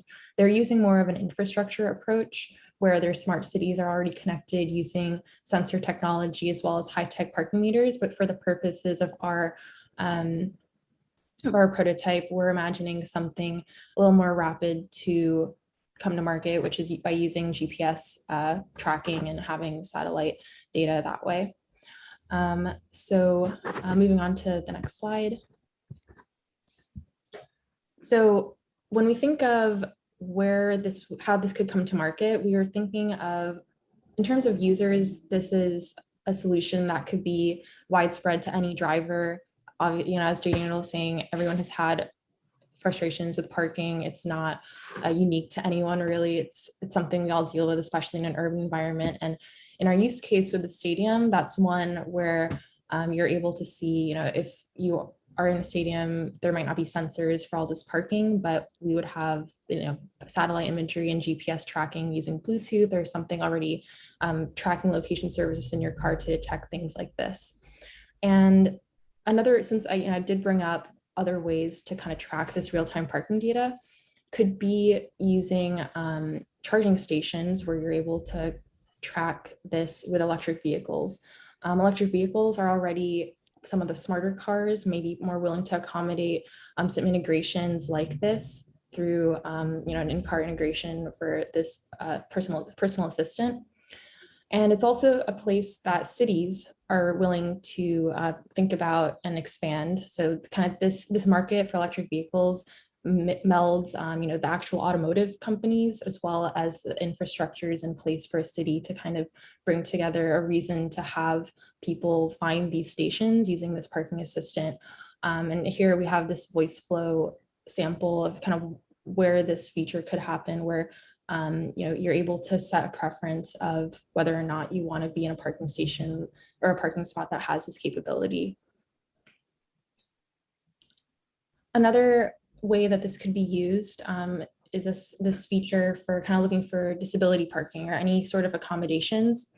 Again, if we're trying to think about how this would work with like real-time parking data, being able to connect sensors or any sort of like hardware to certain spots such as disability spots and tying that into the parking assistant would be a way to actually target very specific spots instead of kind of this broad overview that we were talking about in the stadium where it could be like any spot. And so this is another way to accommodate for just general city livability and sustainability standards by capturing this, starting launch through a more targeted market or targeted types of parking spaces, and then maybe expanding to other areas. So when we were going through this, the research for this, we're trying to see if there were any other companies or mobile applications doing similar things. And we came across one called Parkwise, which is seeking to solve a very similar problem of, where are we able to park in a city? So Parkwise is actually targeting the curbside parking market. They are launching in several cities. The way that they are doing this is you download the app.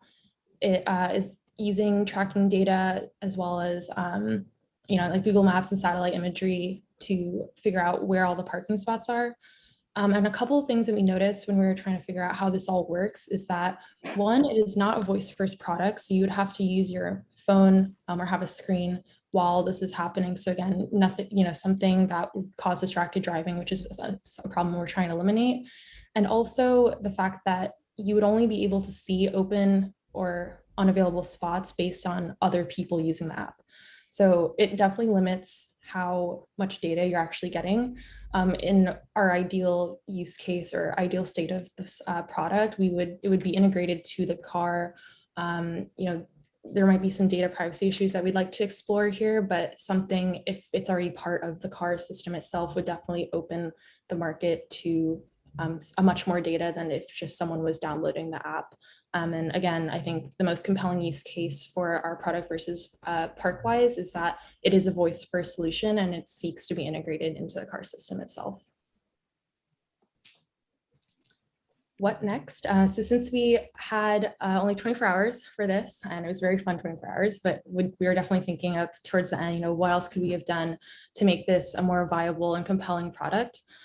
Some things that we were exploring is that with more accurate data or a larger data set, maybe exploring average wait time and seeing how that could affect kind of just when someone is able to use this app earlier on in their journey of driving, it would give more accurate predictions on how long they can expect to wait for a parking spot. Another thing that we were thinking of is if this was going to be used by businesses. So for example, I know here in Los Angeles, there's some parking garages that when you go to a mall, it actually has tracking of like how many spots are available. So really, if you're be able to integrate something like that into this app, you could potentially be able to reserve and pay for your parking ahead of time, like while you are en route. So you wouldn't have to necessarily wait to get there, and then who knows if there'll even be parking available there, and why not be able to pay and reserve while you're already on the road? It just saves you extra time and just gives you ease of mind once you're approaching your destination. So those are a couple of the features that we'd like to explore, and I'm happy to open the floor to questions as to what else we were thinking of, and if there's any ideas as to how you think this could be a better collaboration if we were to launch this in the market.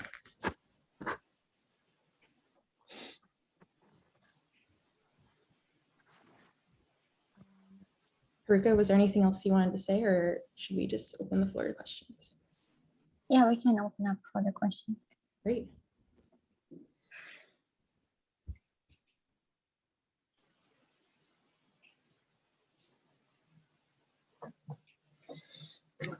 I appreciate that you started with a business issue and then sought to bring the value of voice to it. And I used Parkwise in 2018 in Chicago. So it's not new, but I certainly wanted voice then and would welcome it now. And the extensions you were talking about, Julie, at the end, all made complete sense to me. I have read reports where just the provision of wise and smart parking guidance would reduce overall fuel consumption by some 15 to 20% in the United States alone. It's an eco play as well as a convenience play. Yeah, definitely. Yeah, it's definitely a huge market on both sides, to your point. I'll add to that also. I think it's a really scalable business play. Open parking spots has been around for a while. I think there's a great value in it being voice first. I actually built a mobile app years ago. So like Interpark, the company Interpark is the largest parking garage operator in the US. They have 50 plus parking garages with, I don't know, 50,000 parking spaces. Entry into partnership with those type of companies would assist with scale. And it also offers them a differentiator, because there's companies that own the lots at airports, there's companies that own the lots in urban areas, and it's very competitive from a management perspective. So as part of the business model, I would do research on who the players are in that space.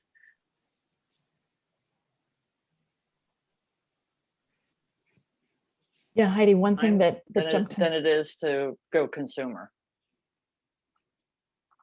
Yeah, it's a partnership play. It's not you're not a B2C company. Right. Mm-hmm. Yeah, those challenges about getting the data and having to cross-reference them and so forth. If you had a partner that was already doing that type of work and you were offering the voice first as the value add, I think that would be absolutely excellent business model. Great, thank you, Erin, Heidi, and also thank you to Emily. I like that example of having patients look for parking at hospitals and medical centers. So beyond the airport, your example that Heidi was given, I think that's also an excellent idea of reaching out and finding partnership there. Yep, great insights. Cool, amazing. So I know we are over time. We have one last presentation. We'll try to wrap by 2:30 if everyone is okay. And apologies for the technical issues which caused this thing. So we will move on to our last presentation for today, which is by Team TechBix, and Team TechBix is just one person, Bhavin Faldu. So Bhavin, stage is all yours. Yeah, hello everyone, can you hear me? Yes. Sure. So I'm just presenting my presentation. Yeah. Can you all see my screen?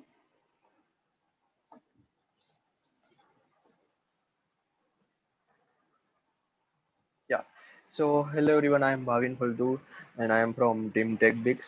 I am from India and basically I am a mechatronics engineer. So I choose the urban innovation track and I made a small POC of the chatbot. So my project is a chatbot as a service for the urban innovation. Right. So what is the main problem statement to choose this track and why this is important? So as you can see in urban areas, like there are many local vendors is there, right? So local grocery shop, then old age doctors, then advocates, and the many individuals like milk vendor, some medicine vendors, this all, right? But since this pandemic is going on, everyone is inside this four wall or the house, right? So uh, many professional people are using the various apps for the grocery, for the various stuff like Amazon, Flipkart, this is.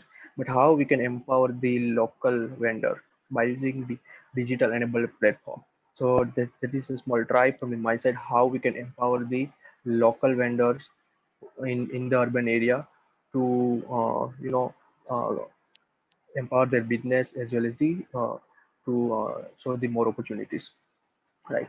So by using the chatbot we can do the various day-to-day tasks like a booking appointment, then the grocery orders from the local vendors, then the student tuition inquiry, then the payment and the various services order status as well as the complaint as well as the feedback, right? And the main important thing is I'm just looking some geographical area in particularly in India. So professional are using this app, but non-professional or the people who are not educated, the people are still figuring out the using the smartphone. People are using the Android smartphone in the regional languages, right? But still they figure out they cannot easily operate their smartphone either the local public or the local vendor. So, we can provide some unique chatbot solution to make a bridge between the local vendor as well as the local public in particularly in urban area, right? So we can use this chatbot as a service for the urban, right? We had made a POC of that. We have three various use cases. First is doctor appointment, grocery order, then tuition inquiry. Uh, we can also add the as possible as, but due to some time limitation, I only incorporated with these three um, use cases, right? And the main important thing is whatever the user will write in the chatbot, the user response. This particular doctor or the particular grocery vendor can get all the information. I'll show you in the demo how. Now, what are the benefits of the chatbot? As we all know, like easy to use, then it can be integrated with any channel like WhatsApp, Facebook Messenger, Slack, and website also. And the main important thing is we can also integrate it with the regional language. I not right, but we can also integrate the any regional language. Like in India, there are around 22 regional languages. Their main regional languages, and the main two languages like English and Hindi. So we can also make, and this is very important for the local vendor as well as the local public to make the suitable and the bridge. Then high availability and scaling, you can also use this cloud computing in backend the chatbot, so it can be highly scalable and any local vendor easily understand, and customer can also easily use. It means like local for vocal.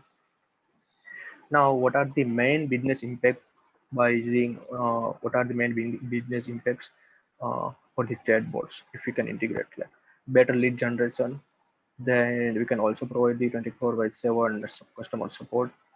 We can also increase the customer engagement because and from anywhere we can engage with any particular vendor.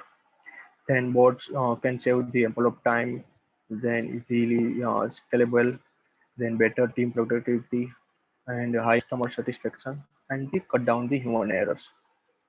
Right, now I'll show you the my POC. So I made this chatbot in the voice flow environment. So I'm just starting.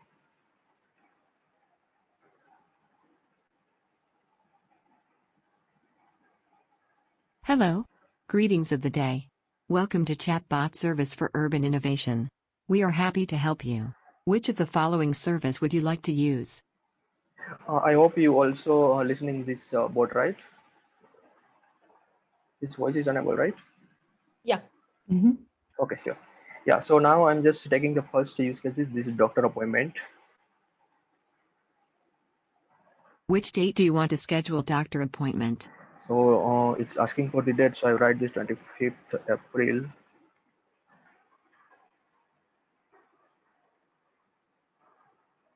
When do you want to schedule doctor appointment on 25th of April? Okay, so let's 5 p.m.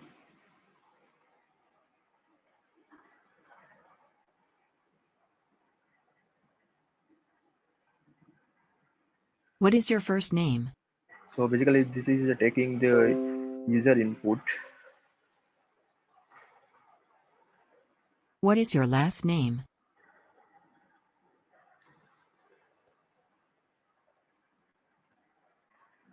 Please, write your phone number also.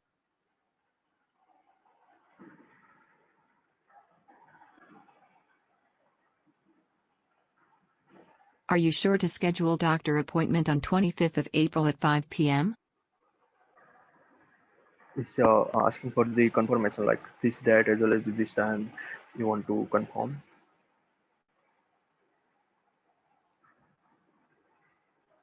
Thank you, Bhavesh. We have scheduled your doctor appointment on 25th of April at 5 p.m. Yeah, so whatever the user responded, this all data can also see the doctor, right? So the we can give the access of this sheet. We can fetch this all data from this Excel sheet. So this all data can also see the doctor and doctor like who and when can come to their particular clinic or the hospital, right? So doctor can also easily see like who is inquired for this particular appointment.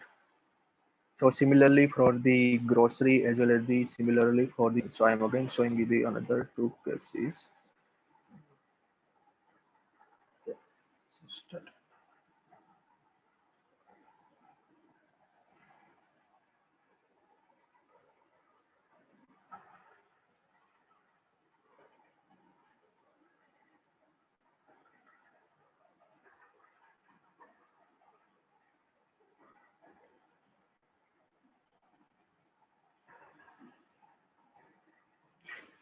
I think due to internet issue is not loading, but sorry for that. Yeah. So I'm just showing you the second use case for the grocery order. Or let's take the Hello, third use case. greetings of the day. Welcome to Chatbot Service for Urban Innovation. We are happy to help you. Which of the following service would you like to use?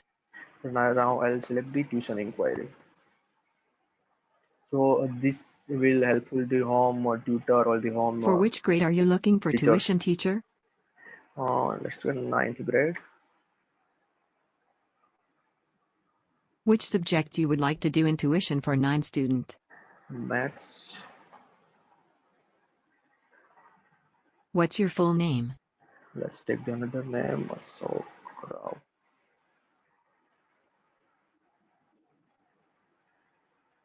Please, write your phone number.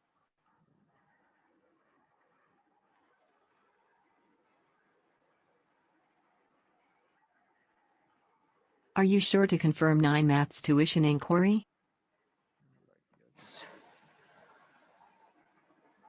Thank you very much, Iskak Rao. You'll get call from maths teacher. So this all the real-time data we can also see in this Excel sheet. In tuition, you can see the also crowd. This phone number, this is the subject, and this is the grade, right? So similarly for the grocery, we can fetch the information like the name, the packet size, like large, small, medium, and the address, then the which date you want to deliver, and the which city. The same way we can also do for the grocery services. Yeah. So this is all about from my side. Thank you very much for this opportunity. Thank you so much. Yeah, wow. Being alone, you were able to do so much. That is really impressive. Thank you, ma'am. Any questions from judges?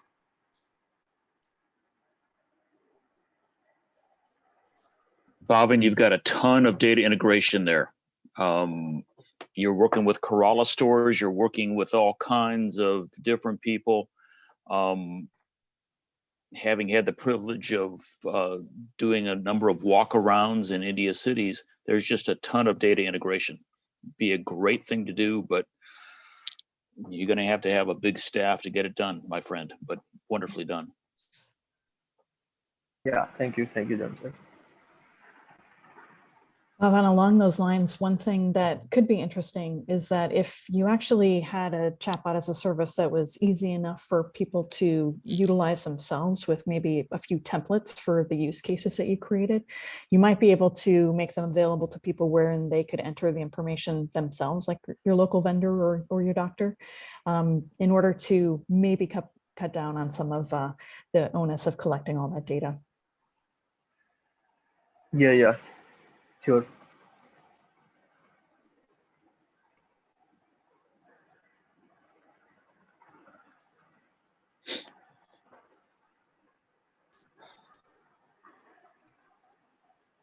Any other questions?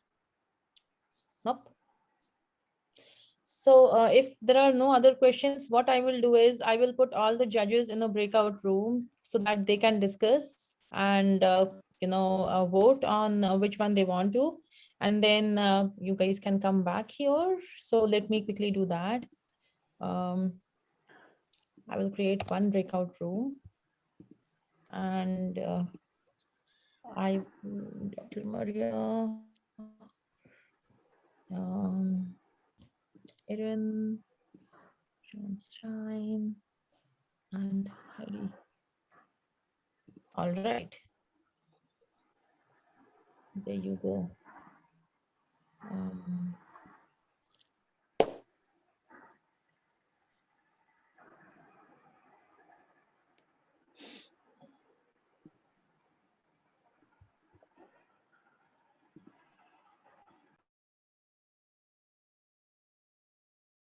All right.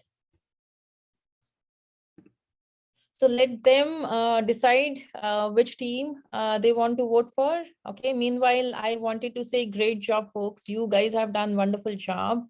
This is amazing, amazing. You guys within 24 hours, what you can come up with. I wasn't sure, like, you can do so much work, thinking about so many things, and even the sonic branding and other things, which is nice. Data integration, it's not just a mock project, but you have actually used the right kind of data and did the integrations, which is really nice. So amazing job to each and every one of you. Thank you.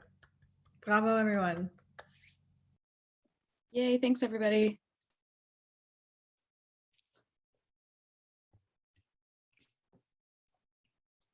Yeah, let's wait for them, and then let's see. I'm really excited. How about you guys? Are you nervous, excited? Excited, very excited. Nice. Yeah, I got the jitters out in the presentation. Now I'm good. I know that happens with me every time. Every time. It doesn't matter how much you prepare or like how chill you tell yourself to be. It's always that moment. Yeah. And I hope it was a fun hackathon for you folks, the 24 hours. Yeah, learned a ton. And it was a lot of fun. Nice. This is Emily. I appreciate the fact that all of us come from different backgrounds and different places of the world. So it's incredible. And thank you, Shamala, and our judges for hosting this and putting it all together, because it shows us that, we're invincible. We really want to do something. There's ways to do it. So, and you can reinvent yourself. Like I said, I'm just a student of voice, and Emily B, I think she's only been in it for a while, and she's a rock star already. Everybody knows her, and she's pushing the envelope on technology, making it all happen. So it's a great opportunity, and I hope we can all connect again and maybe someday meet in person. Anybody comes to California, give me a ping. I'll take you to the beach. Emily, I can't wait to leave Paris. So I will take you up on traveling as soon as possible. Yeah, I'm tired of this lockdown myself. So definitely. Yeah. Did you create the sonic branding for this thing, or did you already had it? Is that for Hackabot? Or yeah, for the Hackabot team? It's nothing, it's not composed. It's just like a sort of sonic mood board feel of what we would imagine if someone would compose it. Of course, I have plenty of resources for that, but it wouldn't be legal. So we were gonna stay away from that. When we take this to the next step, we will have our own sonic branding. Absolutely. What I would want to do is, all the ideas are really nice, and I think there's a lot of potential, and this should not just become a hackathon project and die here. There's a lot of potential. So I would say each and everyone try to see how you can create a proper business model, right? And then we'll see what we can do. Of course, for the winning project part, we will try to find an investor for sure. But if you guys are working really hard on this thing, and if you put together things, we'll see what we can do from the investing committee. All the ideas are really nice. So there's no one project I want to vote for. I know the judges have a difficult decision. They do. Also with the sonic branding, we want to thank Vincent, who was just, looped in last minute and told to record his voice because he was the only guy who could do it. Wow. Yeah. Nice. This is amazing. How is the other teams feeling? I feel good, but I kind of thought it was funny that no one did camping for the track. I have never been, and I'm American, but I've never been to a national park in the US. So I felt like I Yeah. I know I wouldn't bring anything to my team. I know, Chelsea, I see your face. I just thought that was like very hard because I don't know how you'd bring anything in. Like you'd have to use like the existing infrastructure to make whatever you're trying to make. Well, it doesn't have to be while you're camping. It just has to be camping, right? It could be anything. Actually, it could be anything. So when I was thinking about camping as one of the tracks, it was multiple things. It could be when you are planning for a camping.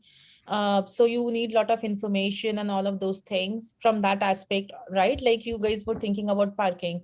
But I was also thinking about while in camp, this happened with one of my students in the past. So what happened was she went camping and she had something she was allergic to and didn't knew. After that, she started trekking, and all of a sudden, the allergic reaction started happening, and she passed out. And because she was, trekking somewhere where there was no network connectivity, they were not able to call 911, and it was a panic situation for everyone. And then finally, like they had to come back, and luckily she survived. Nothing happened to her, but then she realized she had some sort of allergic reaction to the peppers. So sometimes we don't know what can cause what, right? So from the safety aspect also, I was thinking if there were kiosks or things which is like you don't need connectivity, maybe it is embedded there, so that if there's any such kind of emergencies, people can ask connect with the right kind of folks. So that is other area in camping which we can think about. There are many such things which came to my mind, and I thought like, yeah, this is something we should be thinking about as well, because there are so many people, we all at some point trek or camp or like visiting places. It could be tents, or it could be maybe cabins, whatever. Still, there's need in every aspect. Yeah, absolutely. I was very much thinking about it in terms of like already being there, and like the only thing that's there is like a sign, maybe. So that's definitely a very interesting way of looking at it. Yeah, I read an interesting case. Oh, sorry. Go ahead, Ella. Oh, I was thinking we could teach bears to talk, and then we would be able to converse with them. Like, we don't want to hurt you. Go away. Safety first. I was reading an interesting case study by 18F, which is a design agency within the federal government, about how they streamlined applications for fishing licenses. And that was one of the ones that I was like, oh, that would be interesting, is like, especially when I lived in LA, finding a camping site was so competitive on the weekend. So if there was like a way to streamline finding and renting a campsite in a nearby area like Joshua Tree, that would be something that would be helpful as well. Yeah, absolutely.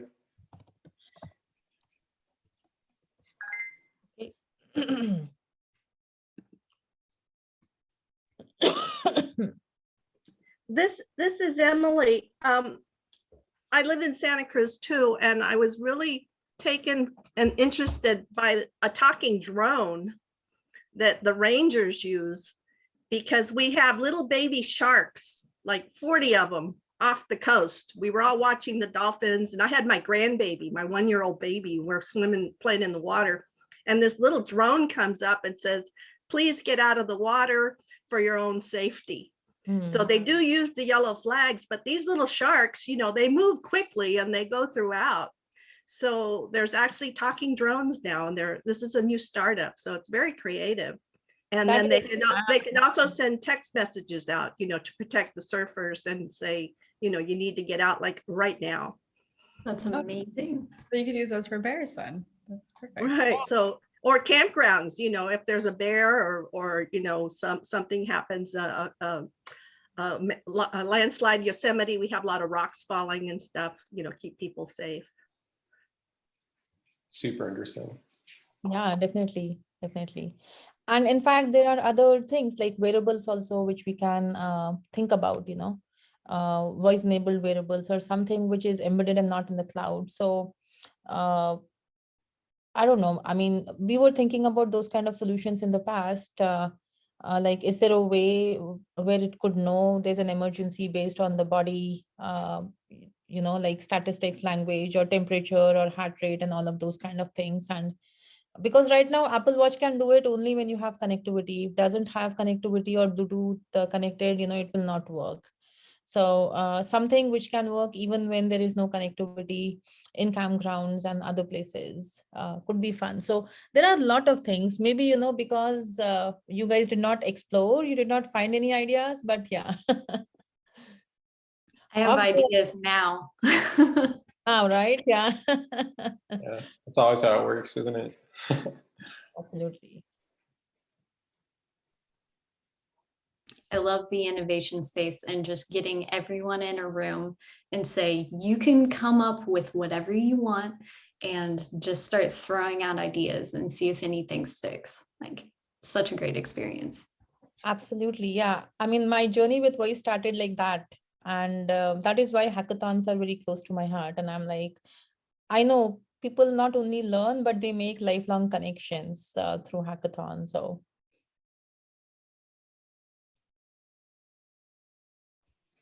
will there be any more hackathons? we will do many other hackathons. I don't want to do it like every month or anything like that. Yeah. So this was just the first experiment, but based on this and the interest, we do plan to do other hackathons, and I'll let you know the dates and all. So awesome.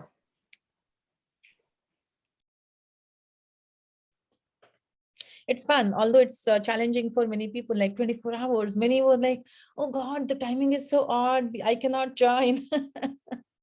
So it doesn't work for everyone, and it's not possible. Especially my goal was I wanted to make it global so that everyone is able to join. So it's such a diverse group, and 10 countries, 3 continents. It's amazing to see people from all over the world participating in it, right? So that you would not get if you are focusing on a specific time zone, and that is why 24 hours, so everyone gets to sleep and everyone's time, like night time, daytime, is covered. That's the goal. I'm curious where everybody is exactly coming off of that. Actually, let's do an introduction while we are waiting. So yeah. Okay. I'm in Paris. I'm in Denver, Colorado. I'm in Israel. I'm in Maryland.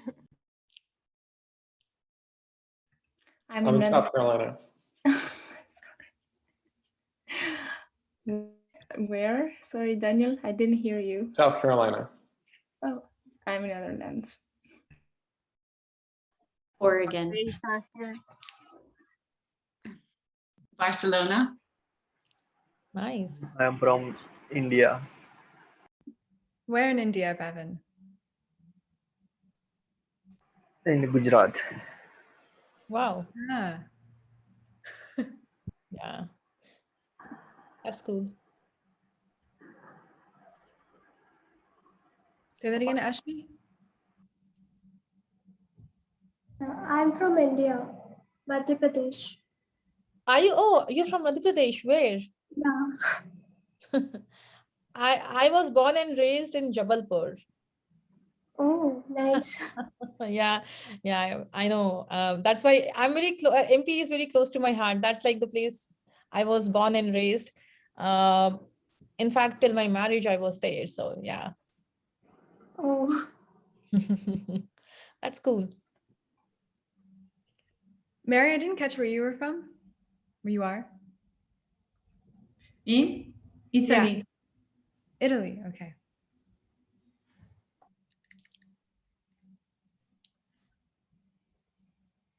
Anybody else? I feel like there's a couple of people missing. Actually, I'll have to start. I did not hear everyone, so let's do it. Kristen? I'm from Southport, UK. UK, nice. And Audrey, I don't know what's your name. It says Jelinek.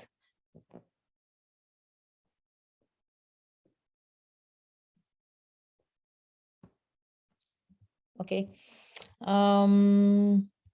Chelsea, Christian, Eptism. And I'm so sorry for butchering everyone's name. I know I am. No, that's okay. I'm based in Saudi Arabia. Oh, nice, nice. Elaine? I'm in Silicon Valley. Cool. Ella? Paris. Oh, yeah. Emily mentioned hers. Emily? E.T.?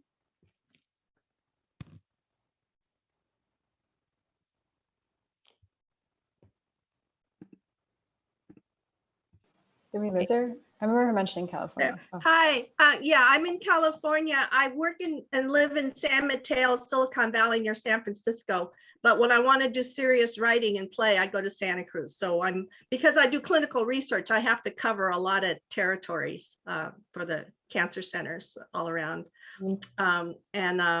I'm hoping to retire in Oregon once my husband can retire. We're going to look, and I ride motorcycles, so I'm going to hit every park. Wow. I'm going to do those camping and navigation apps. That's cool. That's cool. Gizem?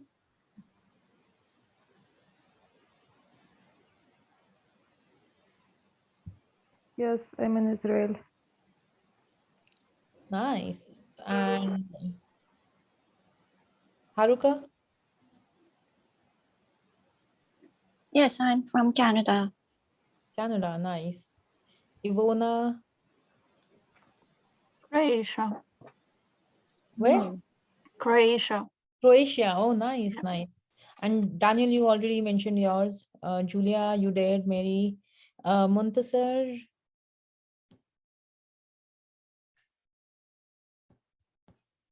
Oh, sorry, I was muted. I'm actually right now in Melbourne, Florida, but originally I'm from Bangladesh. Oh, nice, nice. Nayeli?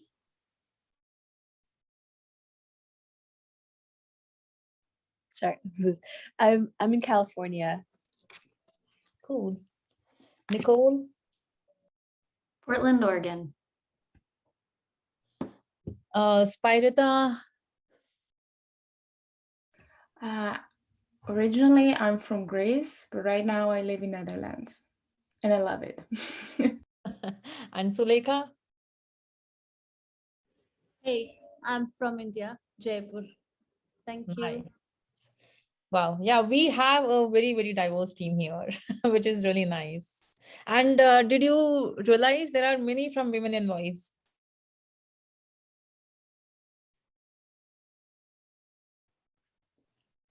That's cool. Yeah, I noticed that. It's really awesome. Yeah. Cool. Yeah, good job, ladies. Okay, let me jump into the breakout room and see if they are ready or.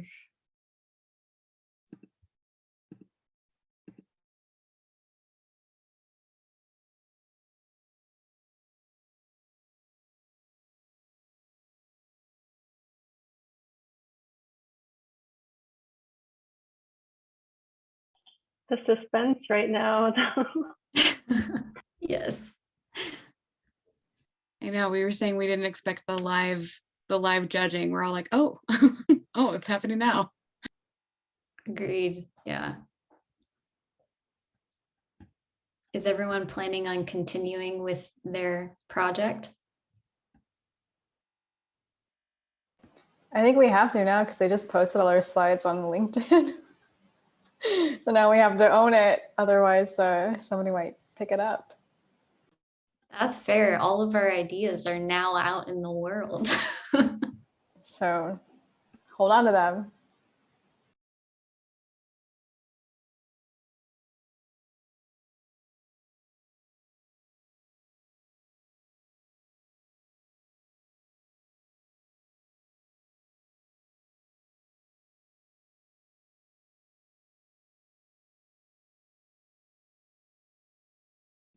They are still scoring, so it will take a couple of more minutes for them. So I know we'll have to wait.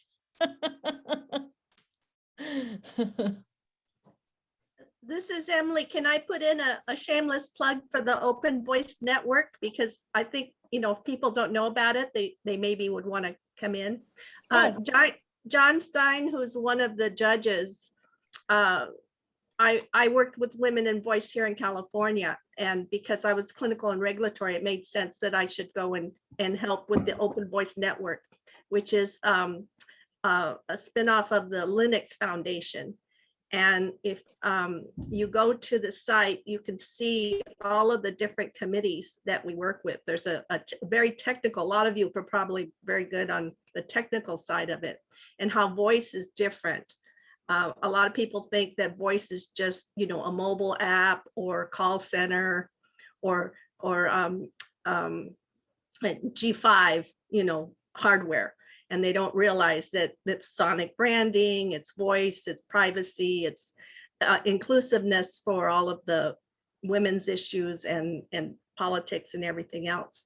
And so there's a whole array of ways you can help, or we're actually looking for best practices, what works in the real world.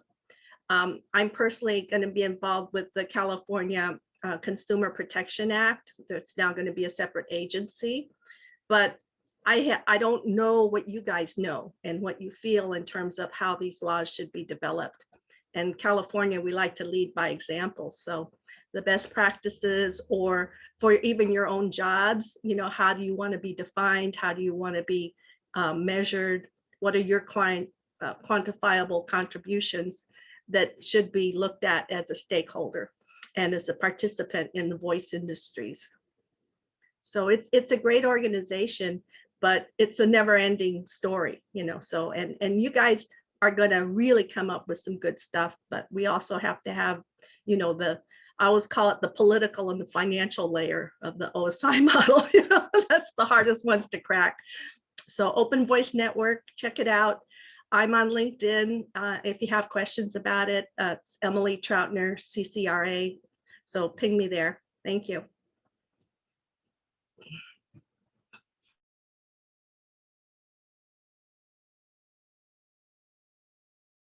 Yeah, if anyone wants to join, they can definitely join. I'm also part of the Open Voice Network, and I am part of the architecture and interoperability. It's very difficult to even pronounce that.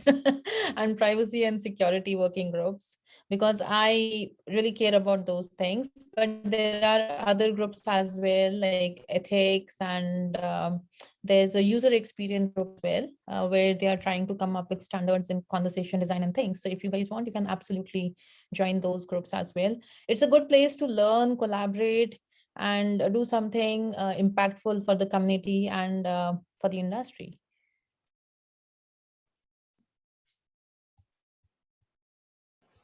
Thank you. Yeah, sure. Sure, I can share that. So it is openvoicenetwork.org, I guess. Yeah, openvoicenetwork.org.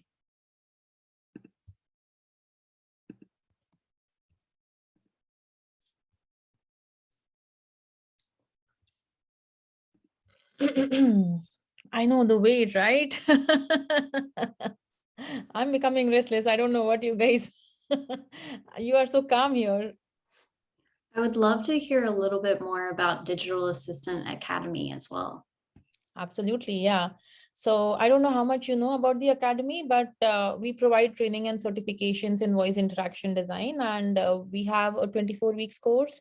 It's very intense. So we have a lot We're of. back. Yeah. Oh, perfect. Perfect. Yeah. So we can talk about it later. Okay. So Let me make sure everybody else is back. That was with me. There's John, there's Aaron. Okay, good. Okay, so how would you like to do this? And I don't want to take control. So do one of the other judges want to announce it, or do you want me to, or how anything would is you like fine. to do this? I mean, anything is fine. If you guys have already figured it out, if you want to take turns and do it, that's fine. Or if you want to take it over, anything is fine. The team is very excited and curious at the same time. So You're anxiously waiting. Does oh, anybody play I mean, more drums? than- Does anyone play drums? Okay, I'll announce the winner, and then John or Aaron or Marie, do you want to announce second and third, or do we want to do third place first? Yeah, let's do that. Yeah, we can do it that way. Okay, in third place is Team Alma. Okay. Okay, in second place is Team Blob. Yay. I know we have to do, silent applause or whichever. And then first place with almost a perfect score, almost, is Team Hackabot. Yay. Good job, folks. And we really went through, fine tuning. Everyone did a great job. I know everybody's tired. We're impressed by everyone, absolutely everyone. So thank you for your efforts. Actually, let's do this. Let's clap, unmute yourself, and let's clap for all the teams, all the folks who have worked hard for the 24 hours. 3, 2, 1. Wonderful. Great job, everybody. Great job. Good job. Yeah. This is amazing. Thank you so much to our Really judges impressive. for your time. This is amazing. This is really nice. I know, I promised 2 hours, but we went 45 minutes over. So I apologize for that. There were technical issues and I underestimated maybe. So next time I'll make sure, we add more time, but thank you, everyone. Thank you so much for your time. Thank you. Thank you for organizing and thank you to the judges. Thank you. Thank you. And thank you, everyone. This is amazing. So in terms of the awards and everything, I'm collecting all of the information from you, and your awards will be emailed and shipped to you. The devices will be shipped, and of course the promo code and other things we will email you. And that's all from my end. And someone was asking about the Academy. So real quick, let me tell you about the Academy. So Digital Assistant Academy is, we provide voice interaction design training and certification. It is a 24 weeks course, very intense. Where we focus on every aspect of conversation design, right from conversation design to privacy to ethics. We have created our own toolkits, which you'll be using. Yeah, it's kind of very intense. Surekha is one of the students, so you can definitely talk to her and understand how intense it is. But the goal is that you understand conversation from every aspect, not just from design, but others. So if you need more information, you can definitely message me. But yeah, I would like to congratulate all the winners, all the participants. Even if you have not won, I would still congratulate you for all the hard work you have put in. And of course, you're not going to go empty-handed. Everyone is going to get a certificate and award. So yeah, yay. Okay. And thank you to our judges and their time. I really appreciate you spending your weekend. I know Saturdays, it's family time. And Dr. Maria, thank you so much. I know you had to leave your son alone for a very long time, but thank you Hope so he's much. still alive anyway. If you give him a Nintendo, maybe he is. Netflix. Save it. Yeah, my son can live with that forever. So thank you, everyone. Thank you, Dr. Maria. Thank you, what am I saying? I'm blanking now. Thank you, John. Thank you, Maria. Thank you, Heidi. And thank you, Erin. Thank you so much for your time. And thank you to all the participants. Without your support and without your participation, I wouldn't been able to pull this off. So I would say thank you. And thanks to our sponsors again, Amazon, VoiceFlow, and Equint. So we will wrap the session. Have a good weekend, everybody. Or get some sleep. Thank you. Get some sleep. Yeah, get some Yes. sleep. Get some sleep. Thank Yeah, you now so you guys Bye-bye. can sleep peacefully. Thank you. Bye, everyone. Thank you. Bye. Bye. Bye. Bye bye.